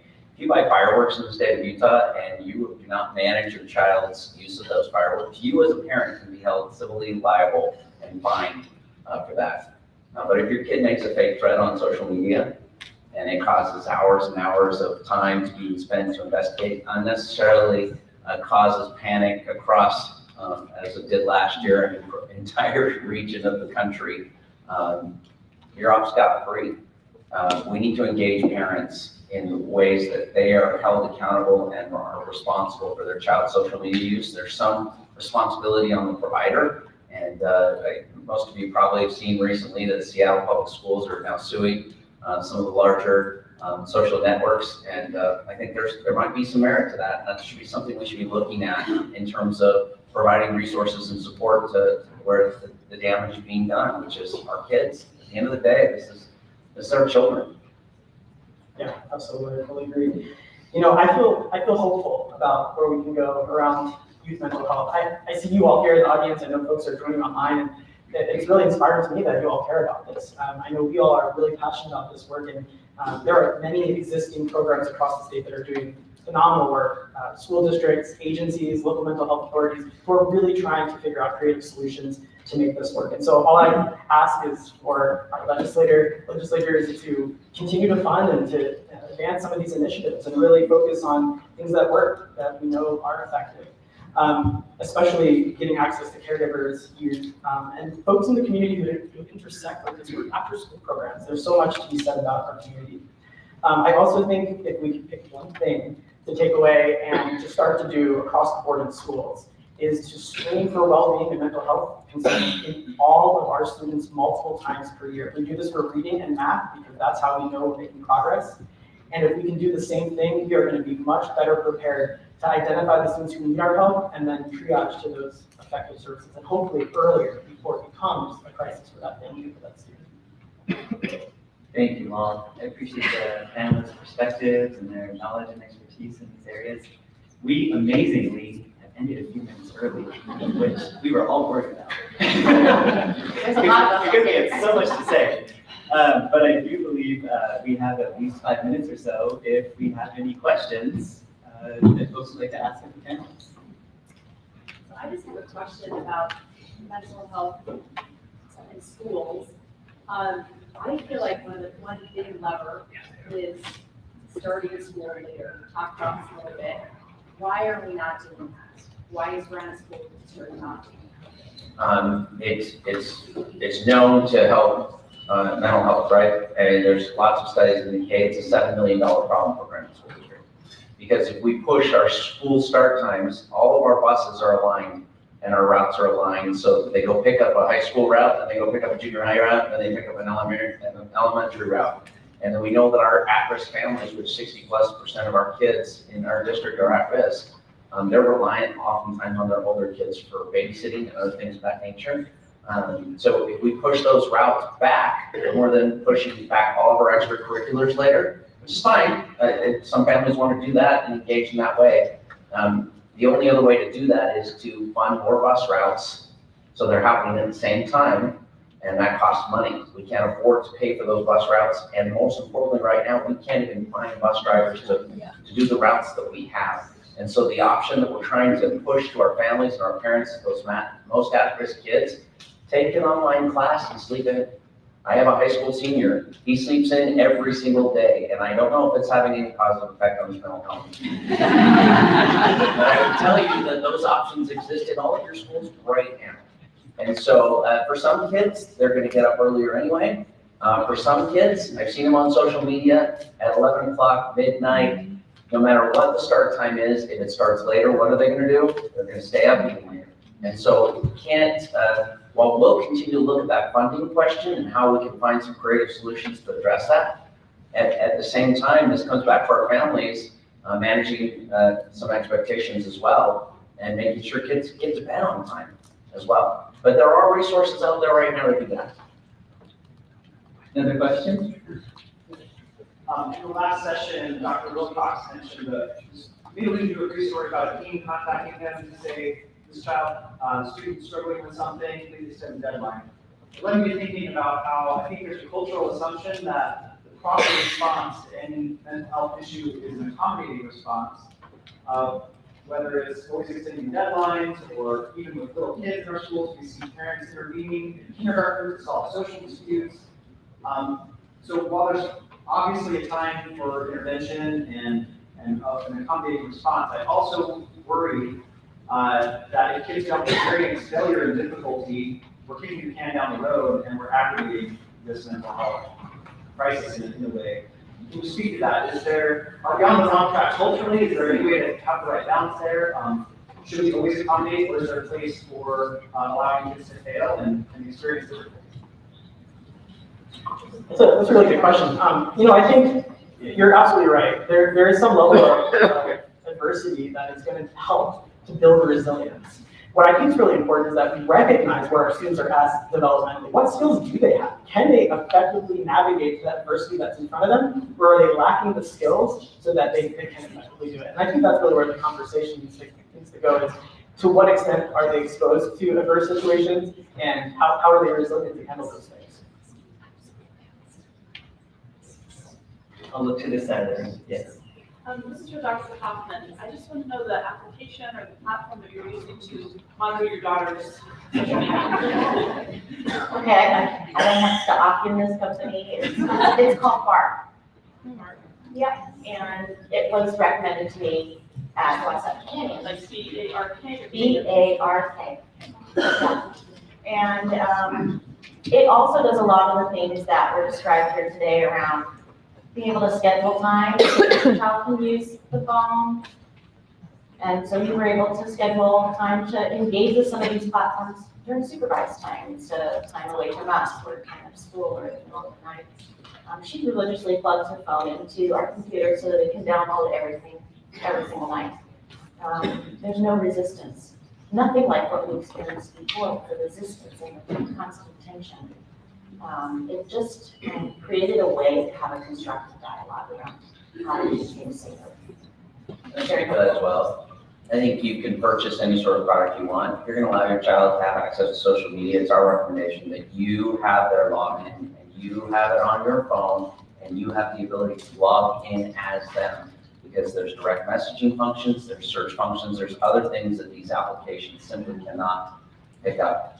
And so if you have the ability to simply switch over in your Instagram account to your child's account, don't be friends with them. They already have plenty of friends online, right? But be them, log in as them. Okay, we'll go ahead and end there. I'd like to give a round of applause for our panelists.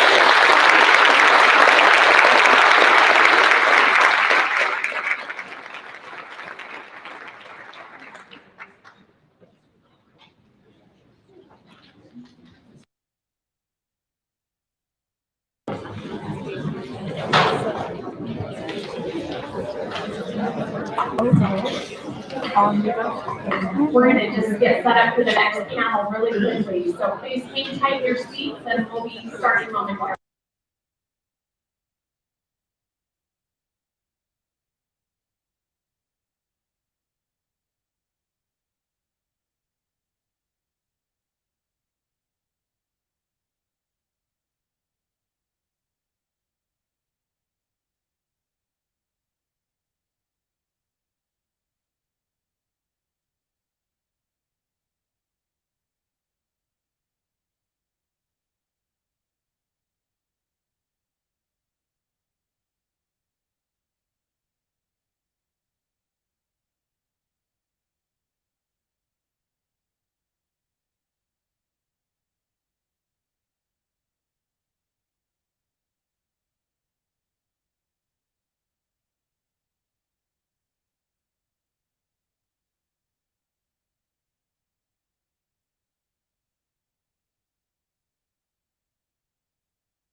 She clearly has a heart.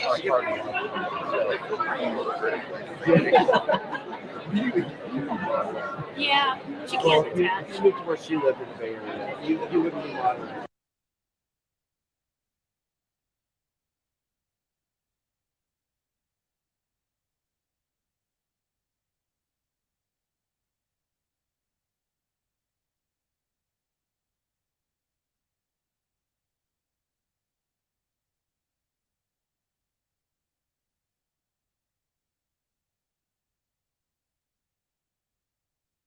To this last panel, and then the panel after us, we'll have lunch after this panel, and then our last panel will be some legislators talking about some of the legislation that they're considering. So anyway, we've got a lot of great things here for you today, and we're so grateful that you joined us and that you're here. So our panel is on navigating social media as parents and youth. My name is Amy Winderd, and I'm the senior advisor to Governor Cox and oversee the new Office of Families. And youth mental health is one of the things that we are working on, and the social media piece is a big component of that. And so I'm excited to be involved in aspects related to social media and our youth. We'll start here with Jess Holzbauer. If you'll go ahead and do a little introduction. Sure thing. Hi, I'm Jess Holzbauer. I'm a child adolescent therapist. I'm at the Huntsman Mental Health Institute, and I spend an incredible amount of time with adolescents and their parents trying to navigate a balance between their desire to be connected on social media and parents feeling like they have oversight over their children's use. I'm very happy to be here. Thank you, Jess. First Lady. Yeah, Abby Cox, and well, first and foremost, I'm a mom, and so that's, I think, where I am. I'm a lived expert in momming right now. I don't know if we all ever feel like we're an expert as parents, but we are. We're understanding, we know our children, and so we're going to talk about that. I also am a huge advocate and former teacher, so I advocate for education and education policies, and especially as it relates to mental health of our educators, and feel very strongly that getting upstream of mental health issues really means talking about the adults. We're talking about youth today, but really, in order to get upstream, we have to address the issues with those that are helping our youth. which means our conference, our Show Up initiative is all about addressing the mental health issues and the wellness of our teachers in our schools. So that's why I'm here. Thank you. We have Xander Piper here. Go ahead and introduce yourself, Xander. As you all know, my name is Xander Piper. I'm sorry if I'm a little stuttery, I'm a little nervous, my first time ever doing this. But I'm a senior at Benjamin High School in Ogden. I was adopted and raised by a single mother that has taught me values. Great. Sorry. This is a very important topic for me as a high schooler, watching friends and myself with the struggles of social media. I'm happy to be here. Thank you. Well, we're so excited to be able to talk about this important issue. And the first thing that we're going to I want to hear your thoughts on, what do you see as the issues with social media? We've heard from some of our other panelists, but let's just run through and kind of tell us your thoughts about the issues we're seeing, whether good or bad with social media. Go ahead, Jess. It's really complicated, and it's not black and white. I wish it was. It would make the situation and the conversation so much easier. But I think the tension boils down to that we know that 98% of young people use social media. That's the reality, and it's really important for their social engagement, their connection, and also how they receive information as well. However, we know that prolonged use of social media has adverse mental health effects. We know there's a relationship. It's not a causation, but it's a correlation. So there's a tension between the benefits of social media and the negative outcomes for teen and social health. And we also know that when kids start using social media younger, their brains are more primed to seek out positive social validation in ways that can end up compromising their values. It makes a lasting imprint on the development of their brain. So there's a lot of tension between the relationship that adolescents have with social media, and I think we as adults have with social media, when looking out for the well-being of our youth. Yeah, I would say, as far as we've gone as parents, and my husband talked a little bit about this earlier, is when our older kids were adolescents and a little bit younger, that was really that time, that 2010, 2011, when smartphones were just sort of being a thing where kids were getting them and we're seeing it.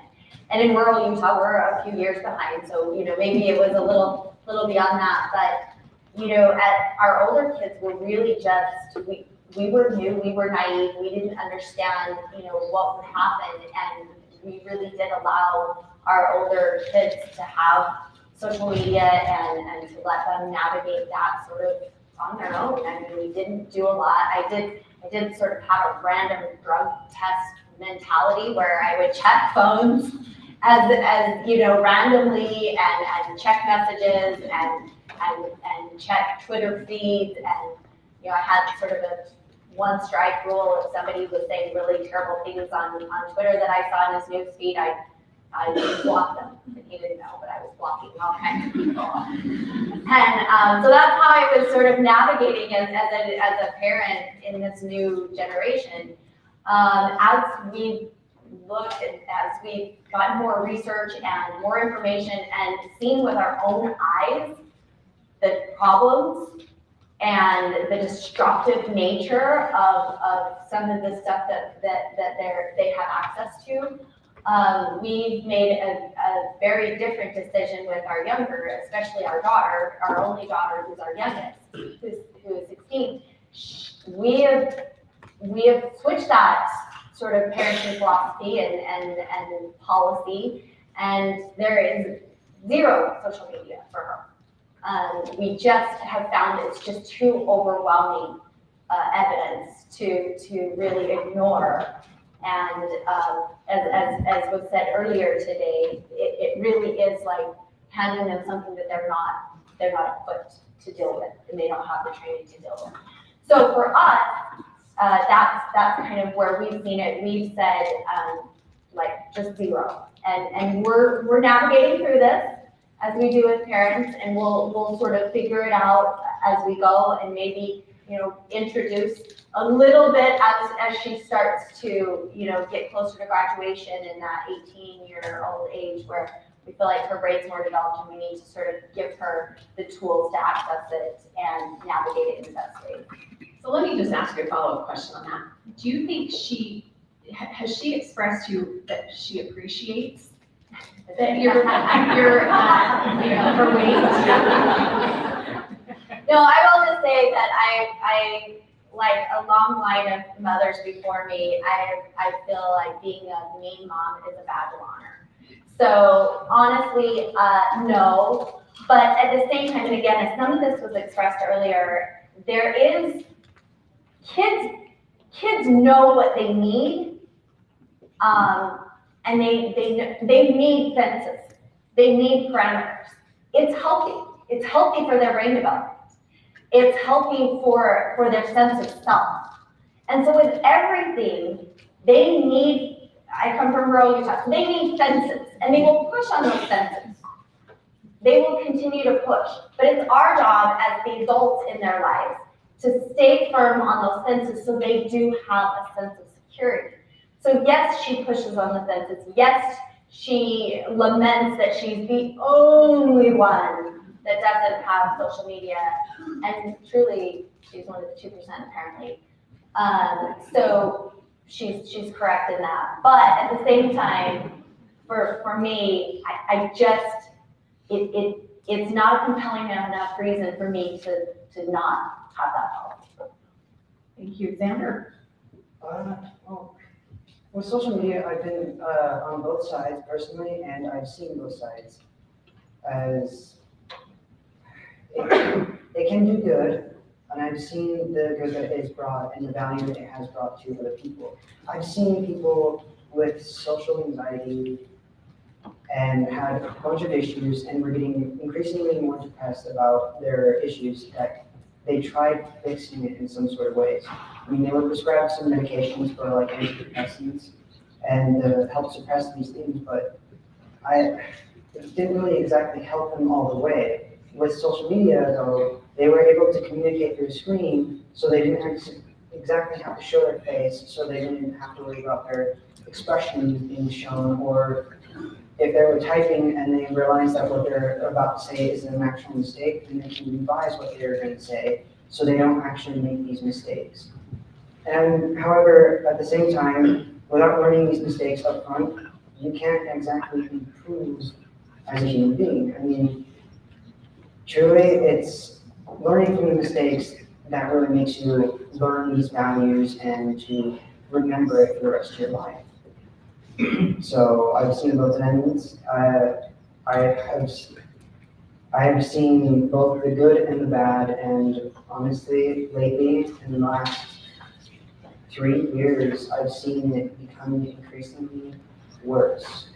And not just bad, worse, as in almost, I'm not good at math, but I'd say about 88% more rise in worse cases than good. So Xander, tell us more about how social media has impacted you and your friends in the age group that you're in.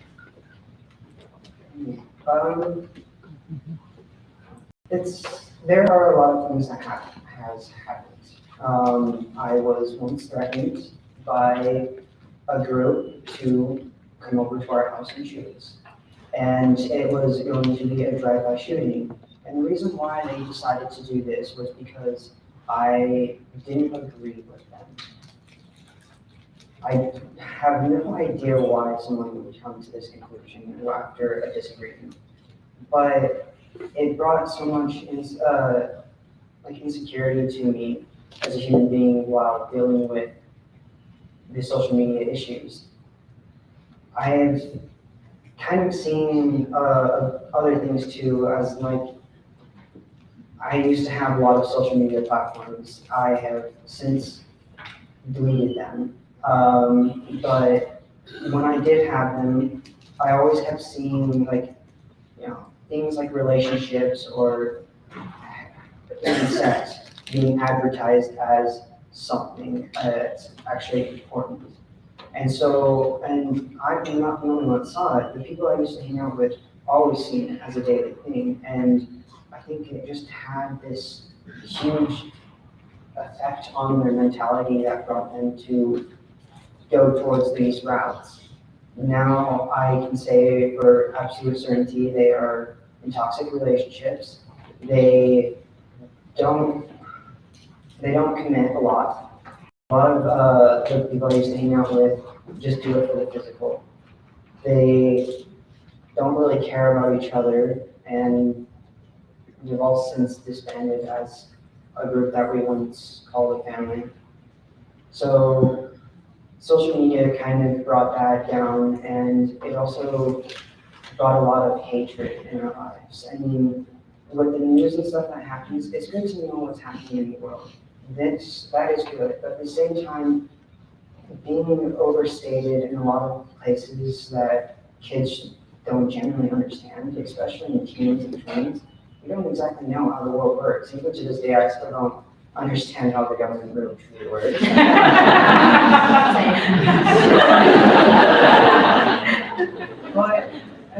but as a teen and a tween, we kind of want to think that you know, and think that you are above the world and all these other things.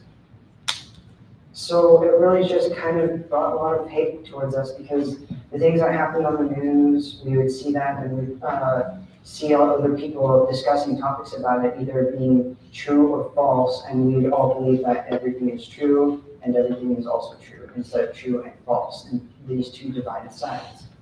So we would always constantly keep thinking that the hatred is the good thing towards our lives, and it was very, very, very bad as a teenager and a tween growing up with that kind of part of social media.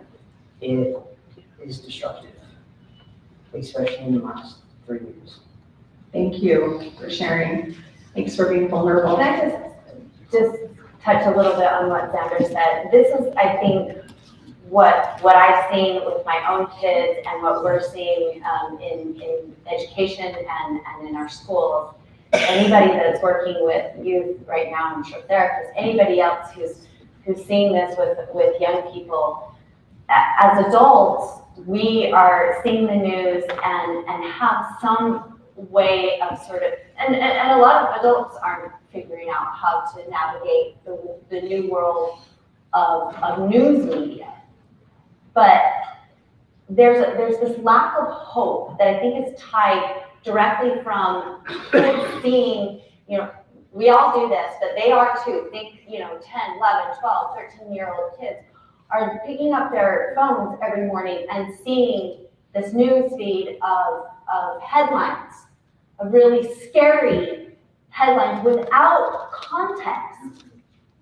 And so the fear that Xander's talking about and the hatred that they're seeing displayed, they don't have the context to navigate that.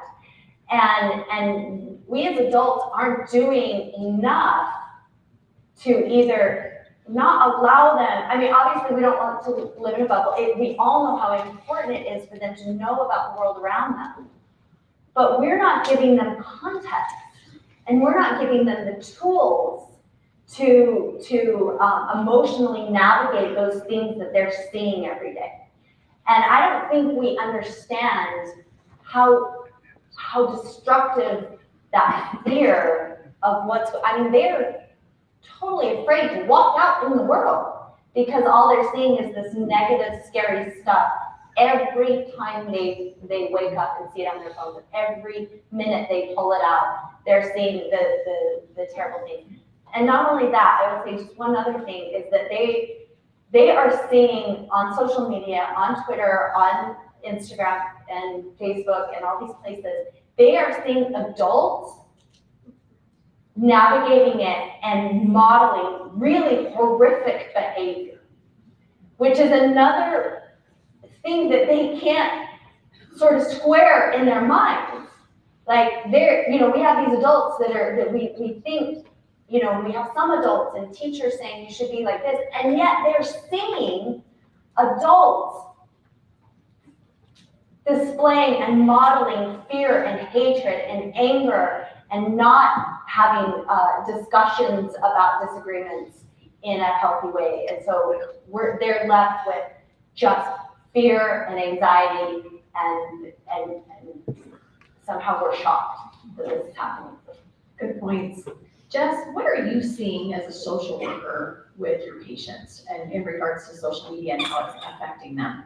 Well, social media takes up an extraordinary amount of time for our young people. Not only is that the way they primarily connect with peers, but it's also the primary way that they disseminate information as well. And so what we've seen, there's been a switch in the last couple of years. Instagram and Snapchat used to be the preferred apps. TikTok has skyrocketed. And actually YouTube is the most frequently used, and they consider that social media app for young people. And so what we've seen is that there's a subtle way of establishing the social hierarchy on social media. That is a language that many of us adults don't understand. Whether it's photos you like or not like, or which ones you comment on or not, or it's what pictures you post or you don't. There is a hierarchy that is established that happens both, during the school day, after school, and so it's pervasive, it doesn't end, it doesn't stop, and it's constantly nebulous. And so, honestly, the amount of conversations I have about social media use probably outshadows most conversations that I have about friendships and relationships, because most of the relationships are happening over social media. The other thing that comes up frequently is that we talk with kids often about waiting to post until the emotional intensity comes down. Because what we see people do is they'll go through a breakup, right? Or they'll have a bad day at school, and then they'll post something firing off some strong emotions, which then gets kept, right, in the record of history and can have some adverse long-term effects. That was really about an emotion that was just in the moment. So there's a lot of impulse control issues, a lot of relationship issues that we talk about nearly every day in therapy. Can I also add on to that? Yeah, please. I have personally also seen, and kind of really weird saying it out loud, but I've kind of like experimented it kind of with other people. And I've seen that when they're scrolling through TikTok and things, they're really scrolling and looking for what they enjoy, and then they watch it, and that's just a minute long or a little less than that, and then once they're done with it, they go next. Now, what I have heard and learned is that releases dopamine. So the short-term dopamine is constantly, with teens and tweens alike, with the puberty and hormonal imbalance, it's causing an even more large imbalance, which is also in turn confusing the people. I was fortunate enough to have a mother that was like you. She actually watched over my social media and watched my phone. She would always have it set up so I could be on my phone for about 30 minutes every 3 hours. Yeah, 30 minutes every 3 hours. I can only turn on my phone for 30 minutes. And if she needed to text me, then it would only go through there. So she was the only person I could communicate with, and everything like that. It was heavily secured and heavily restricted, and of which I can actually greatly say that it helped. As a kid back then, I didn't like it. Who would? You're being kind of withheld from something that you enjoy, but you don't really understand that kind of enjoyment is good in small portions. So, seeing that kind of thing happen, and each social media platform suddenly, after TikTok's been released, that swiping every minute and release the short dopamine, even YouTube is now doing it. And I'm a huge YouTube fan. Be it saying it, YouTube is probably the most #1 social platform that I actually use. And so ever since TikTok came out, I saw that YouTube started doing this little thing about shorts. And these shorts were just these small little videos and snippets that you can just scroll through. I have gotten lost in those for hours. And I've seen my own mother get lost in these kind of things. So It's constant short release of dopamine in kids and teens and tweens alike causes such a large imbalance that I think it throws them into a lot more of kind of a state where they want those kind of always at all times, and if they don't receive it, then they stop. I went to a program called AM Sim. It was a really fun program, but I would always have to wake up really early in the morning and then go to school at that like 6:30 in the morning. I'd have to go to school for it. And there were about 7 kids in my class, I can say, that I didn't think were going to make it. And out of those 7, I think it was 4. Don't really follow me on this. But about 4 kids, after it started, quit. And they quit after 2 weeks. And the reason why they quit, they said that it wasn't what they thought it was. And of which the teacher asked them, what did you think it was? And he said, they thought it was going to be one thing after another, instead of learning one entire thing and then moving on to the next subject, which really greatly confused the teacher because it was what they were asking for. Just, they were expecting something at a shorter time. So how it's affecting our attention spans is a huge piece of this, yeah. Firstly, it's intriguing to me the decisions that you've made to not allow your daughter to have social media, and Xander, that your mom would restrict your time. I mean, a lot of parents, we've got parents in our state who are working 2 and 3 jobs and maybe don't have that kind of time to monitor their kids' social media use. So first lady, I'd love to know your thoughts on what advice do you have for people who need some courage, if you will, to make that hard decision, because it does impact our kids' social life, right? I mean, this is where they are socializing, and so what advice would you have for parents who are maybe wondering, do I need to do something different for my child and those decisions? Yeah, I guess, and as parents, we would like to think we have the answers. I don't, I really don't, and we're all learning this together. And again, this is so new. The relationship between the mental health issues and social media is it's new, and we're all navigating this together.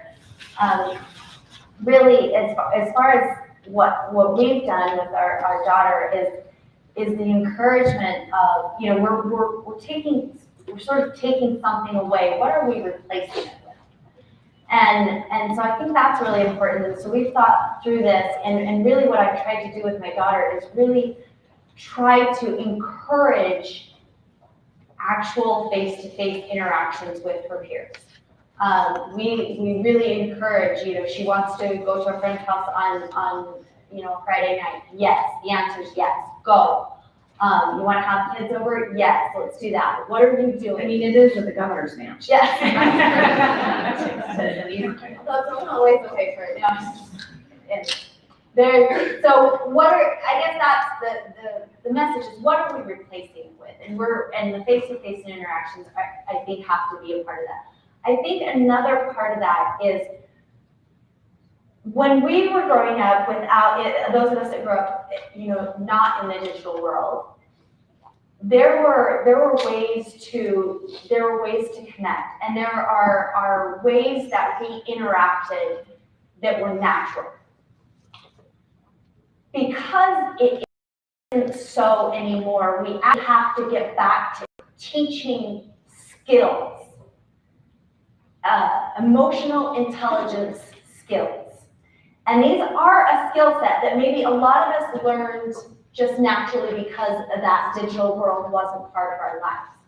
But what we're trying to do is really teach those interpersonal skills, those, how do I have a conversation? How do I look somebody in the eye? How do I go up and talk to a teacher instead of just emailing or instead of texting and saying, like, I have a problem, this is an issue with my grade, can I talk to you about it? Can we have a face-to-face conversation about it?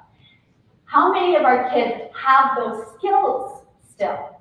And if they don't, how are we teaching them as parents, and how are we teaching them in our school setting? We talked about earlier about the education setting, and yes, it's really tricky as educators because so much of what we're trying to learn is technology, and we do have to be in that world.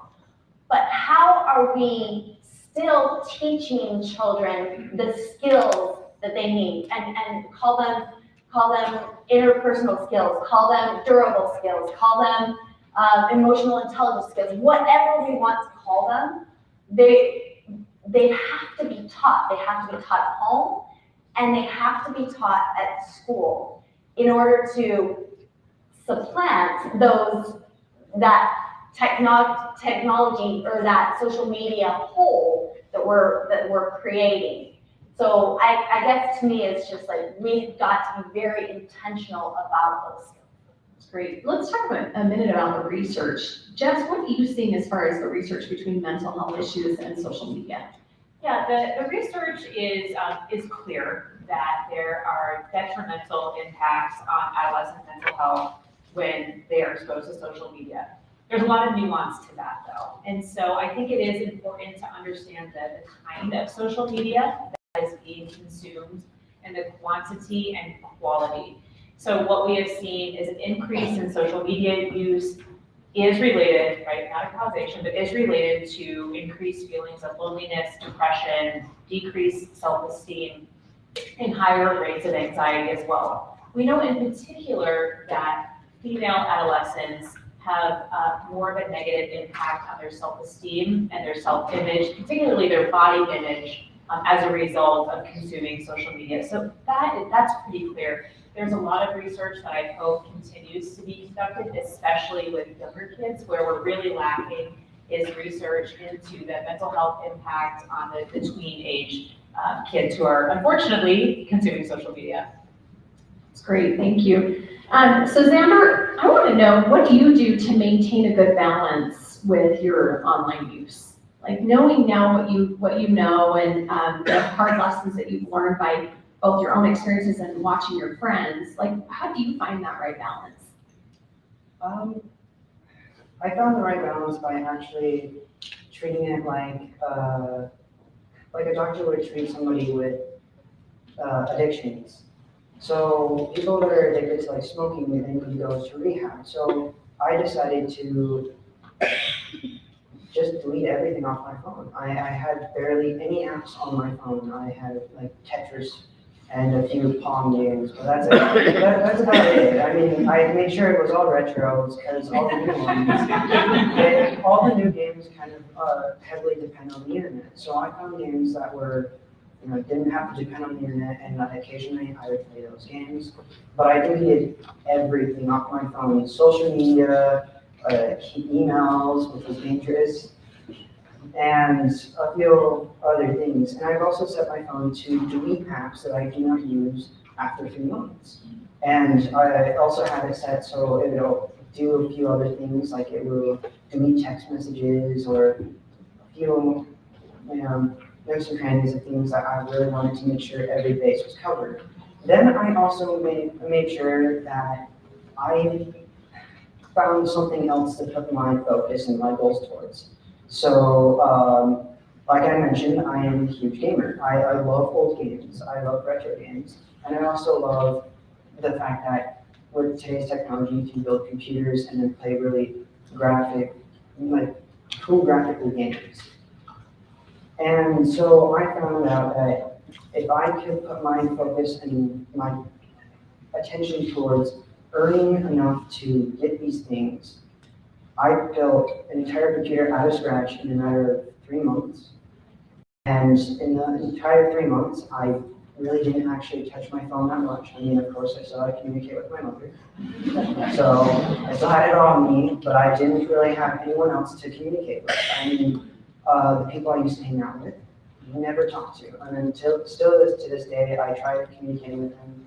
It's not good. And so I don't talk to them anymore. The only time I actually use social media is if I'm working on a project with someone. Let's say language arts, for example. I do like a video project with a partner of mine, and he has social media, and it's the easiest way for us to communicate. And so the only reason why I have Snapchat is because I use it to communicate through each of my peers to try and go through projects, or if I need help with like math, let's say, then they would be able, I can go on there and ask somebody, hey, I noticed that you were doing great in math today and that you knew what the concepts were. Do you mind explaining it to me? And we'd get on a phone call and start explaining it. So, I mean, it's kind of just the idea that I treated it like a doctor would treat an addiction. I took away everything and I covered each and every one of my bases and I made sure that I stuck to it. And I also made sure that my parents were on board with it. I made sure she was really forceful about it, and I really kind of convinced her that this is something I'm doing of my own will, and this is something that I need to do of my own health, because it was declining my health, social media. And so it's kind of treating it as an addiction and treating it properly, and that really brought me to doing it. I'm so impressed with you and that you're so willing to be open with us and sharing. I think a lot of the tips that you have for kids are applicable to us as adults too, and we need to learn from your example. So thank you so much for being here. First Lady, you have been a champion for educators. Tell us a little bit about how the social media issues are affecting our educators. Yeah, I think in a lot of ways. First of all, I've just in the last couple of days thinking about this panel and thinking about this subject, reached out to educator friends of mine.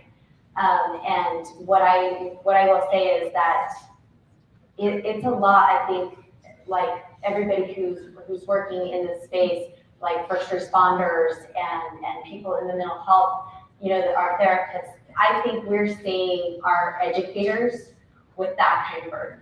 They're feeling the secondary trauma of, kids. I will say that one teacher said to me, I have seen right now 50% of my students are either experiencing severe anxiety or depression. 50% in my every classroom. I talked to a counselor yesterday who said that's probably low. That's probably low.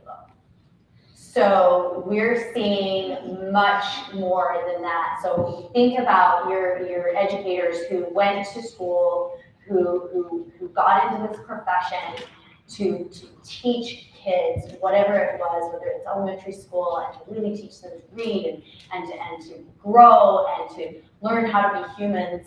And you went into secondary education and to be a math teacher. You want to inspire children to great heights and careers. And literally every day you're talking about basically talking kids off the ledge. And you're trying to figure out, and so teachers are in this spot where it's like, this is not the job I signed up for. This is not the job I thought I was getting. And yet this is where we are. And so I think what's happening, and a focus of ours at our initiative at Show Up, is really taking care of the educators. How do we give the educators the skills they need to really be able to address the needs of the kids that they're seeing now? A lot of teachers, however many years ago they went into this, they had a certain pathway.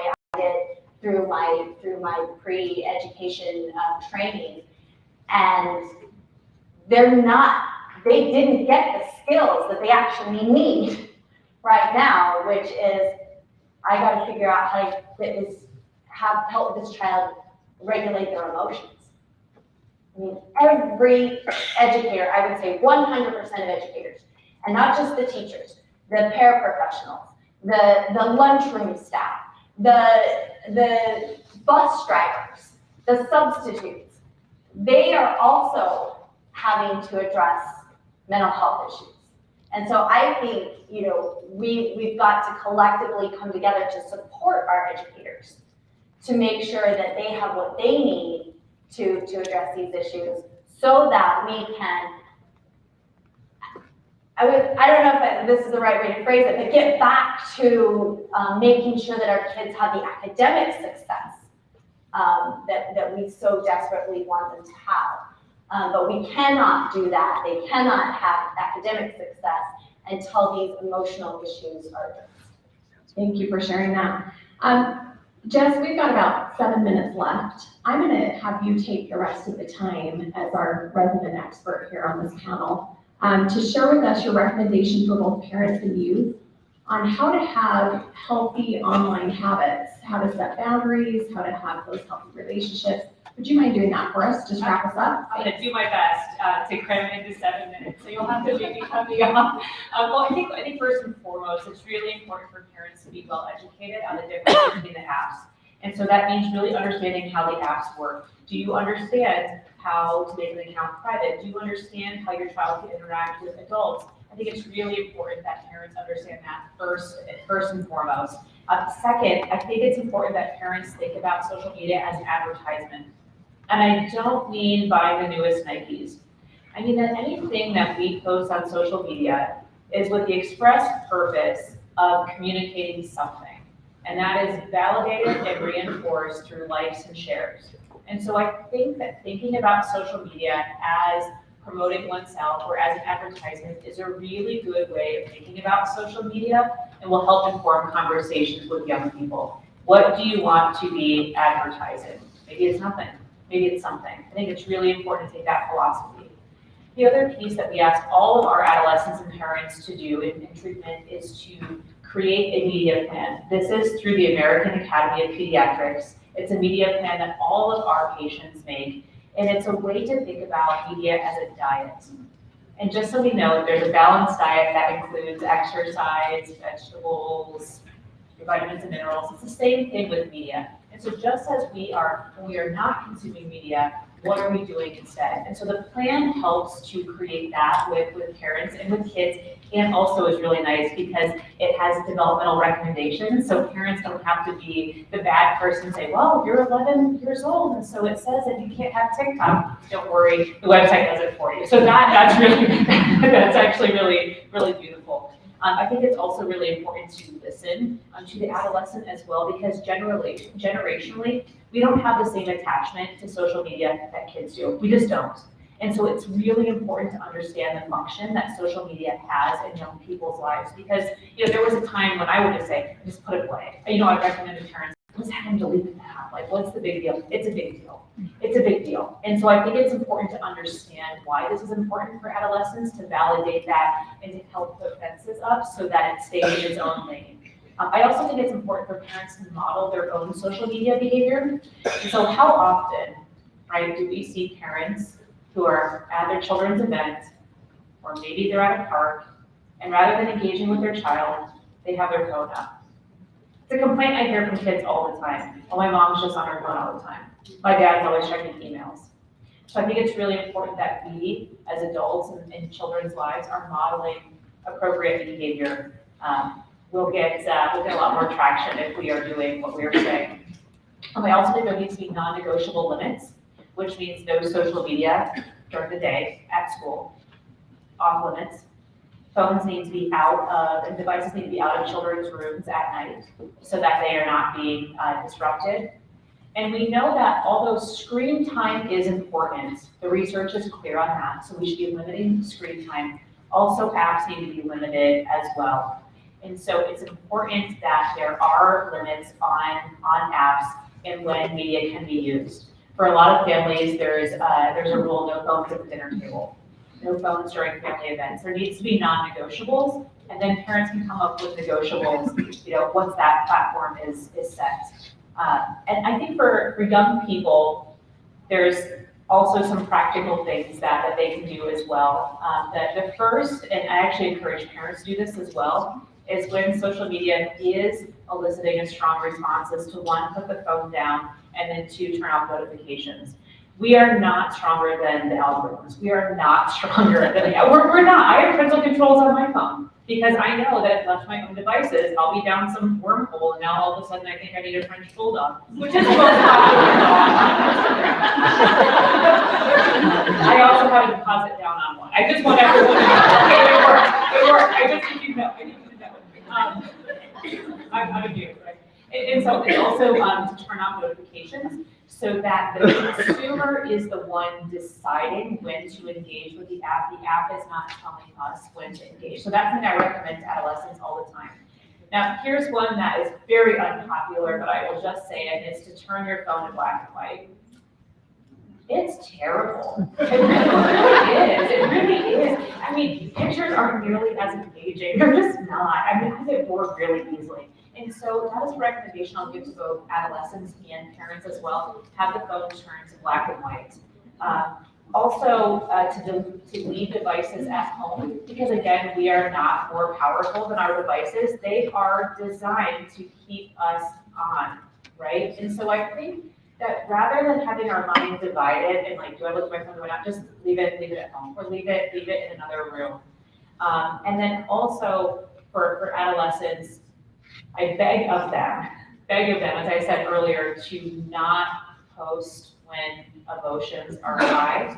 And by the way, there are apps that actually can help with this, that there's a delay of when you try to post and when it will be actually posted. So there's a little bit of room in between your impulse, right, and being posted. Because we know that of all the wonderful things about adolescence, we know emotions run high and impulse control is low. And so if we can help create a little bit of a buffer with that as parents and with kids, will go a long way. Last I would say is to really also help adolescents understand that what they are posting is an advertisement, a reflection of themselves. So it's a reflection of who they are and how they want the world to see them. And if they are posting things that are in accordance with their values and they have a thumbs up at home, absolutely, great.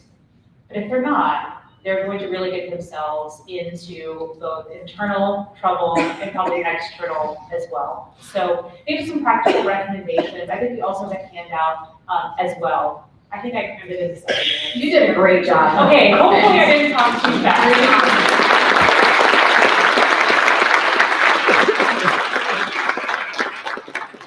Thank you for joining us for this panel. Next up is lunch, and so we're going to break for lunch. We're going to start again with our legislator panel.